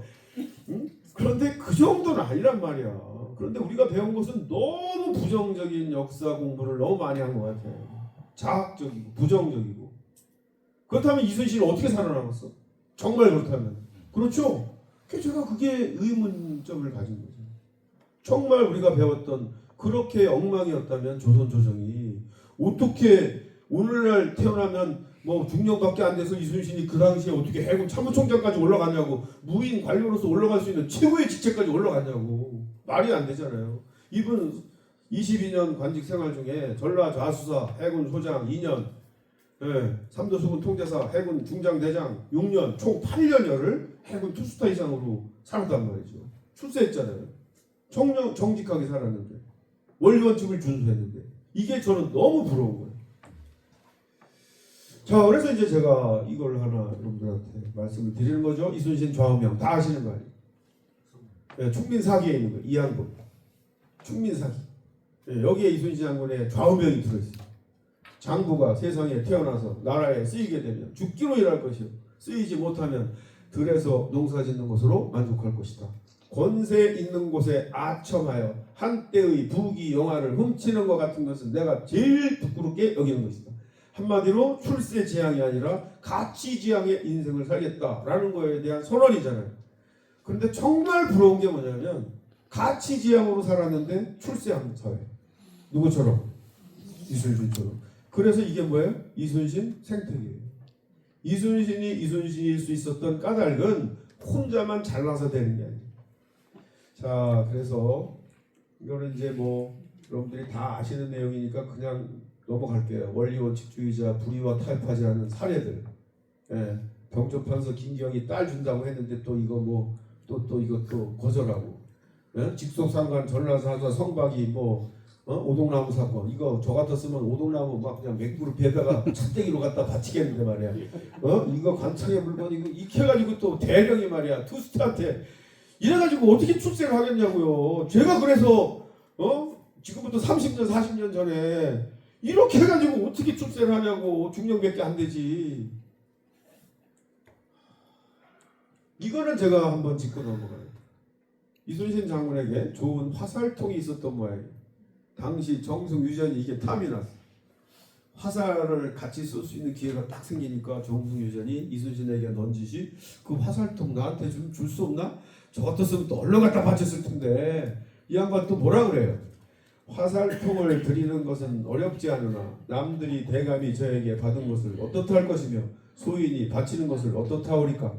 화살통 하나로 대감과 소인이 함께 더러운 지탄을 받게 되는 것이 미안할 따름입니다. 이게 지금 국군 중이에요. 이 훈계를 받은 사람은 국무총리예요. 야, 이거 뭐야 이게 지금. 정승유전 이거 완전히 그냥 똥이 된 거예요. 그런데 이분의 답이 너무 멋있어. 중위가 이렇게 딱 얘기를 했더니 정승유전이 뭐라 그래요? 그대 말이 옳다. 이게 여러분 조선이에요. 이게 여러분 공자맹자는 유학을 그 과거 시험으로 보고 공부를 했고 그런 사람들이 관계에 진출을 했고 성리학에서 배운 유학의 근본 이념을 이 정치 현실 속에서 이것을 구현하고자 했던 이게 여러분 당시 관리들의 선비들의 기본적인 어떤 그 나름대로의 어떤 가치 수준이 아니었을까 이렇게 저는 생각하는 거예요. 이런 그 정신적인 힘이 있었기 때문에 임진왜란 정유재란이 어려웠지만 이런 사람들에 의해서 이런 것들이 극복되지 않았을까? 이런 정신적인 힘에 의해서 저는 그렇게 생각을 하는 거예요. 이순신 생태계가 조성되었기 때문이다. 이순신 생태계가 뭐예요? 이순신처럼 전문성과 도덕성을 겸비한 인재가 도태되지 않고 우리 사회 곳곳에서 자기 역량을 마음껏 발휘할 수 있는 건강한 조직 환경, 사회 환경. 이걸 제가 뭐라고 그랬다고요? 이게 뭐라고요? 이순신 생태계다. 제가 이거 얘기한 이유가 있지 않습니까? 그럼 2025년 대한민국 사회는 과연 이순신 생태계인가 아닌가?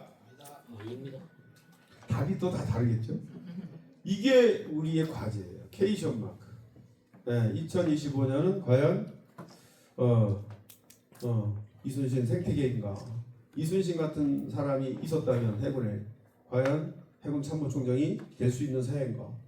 이거는 해군뿐만 아니라 우리나라 모든 조직에서 리더 위치에 있는 사람들은 또는 구성원들은 이것을 지금 돌이켜봐야 돼. 돌이켜봐야 돼. 자, 이게 여러분 이순신 생태계. 이순신 평생에서 이순신을 도와준 사람들. 이순신 네트워크에 하늘이 내린 재상 서해 유성룡을 비롯해서 오성과 한음, 글씨 잘 쓰는 한석봉, 사상가 이황, 율곡, 남명, 조식 전부 이 시대 사람. 이분들한테 교육받은 사람들이 전부 관계에 진출해서 정말 정의가 승리하는 역사 사회를 만들자. 이게 여러분 조선의 꿈이에요. 그래서 여러분 의병이 나오는 거예요. 아무도 나오라고 안 했는데 의병이 나오잖아요. 의병이 뭐예요? 소속도 없는 군대 아니에요? 무한말까지? 그게 전부 유학의 교육의 영향선 속에서 나온 아주 좋은 전통이죠, 사실은. 그래서 안중근 의사도 나오고. 이 의일이라는 것은 임금보다도 위에 있어요, 유학에서는. 그렇게 가르쳐요. 임금도 잘못하면 사정없이 저 의리의 칼날에 넘어가야 되는 거죠. 네, 탄핵해야죠. 네. 이런 분들이 있었다. 이순신 혼자 잘나서 된 게 아니다. 이분을 알아봐주고 서로 유유상종하는, 엎어지면 이렇게 세워주고 기회를 주는 이순신 생태계가 조성이 되었기 때문에 이순신이 이순신일 수 있었다. 결론입니다. 대한민국이 정말 좋은 사회가 되려면 우리가 이순신 배우는 목적이에요.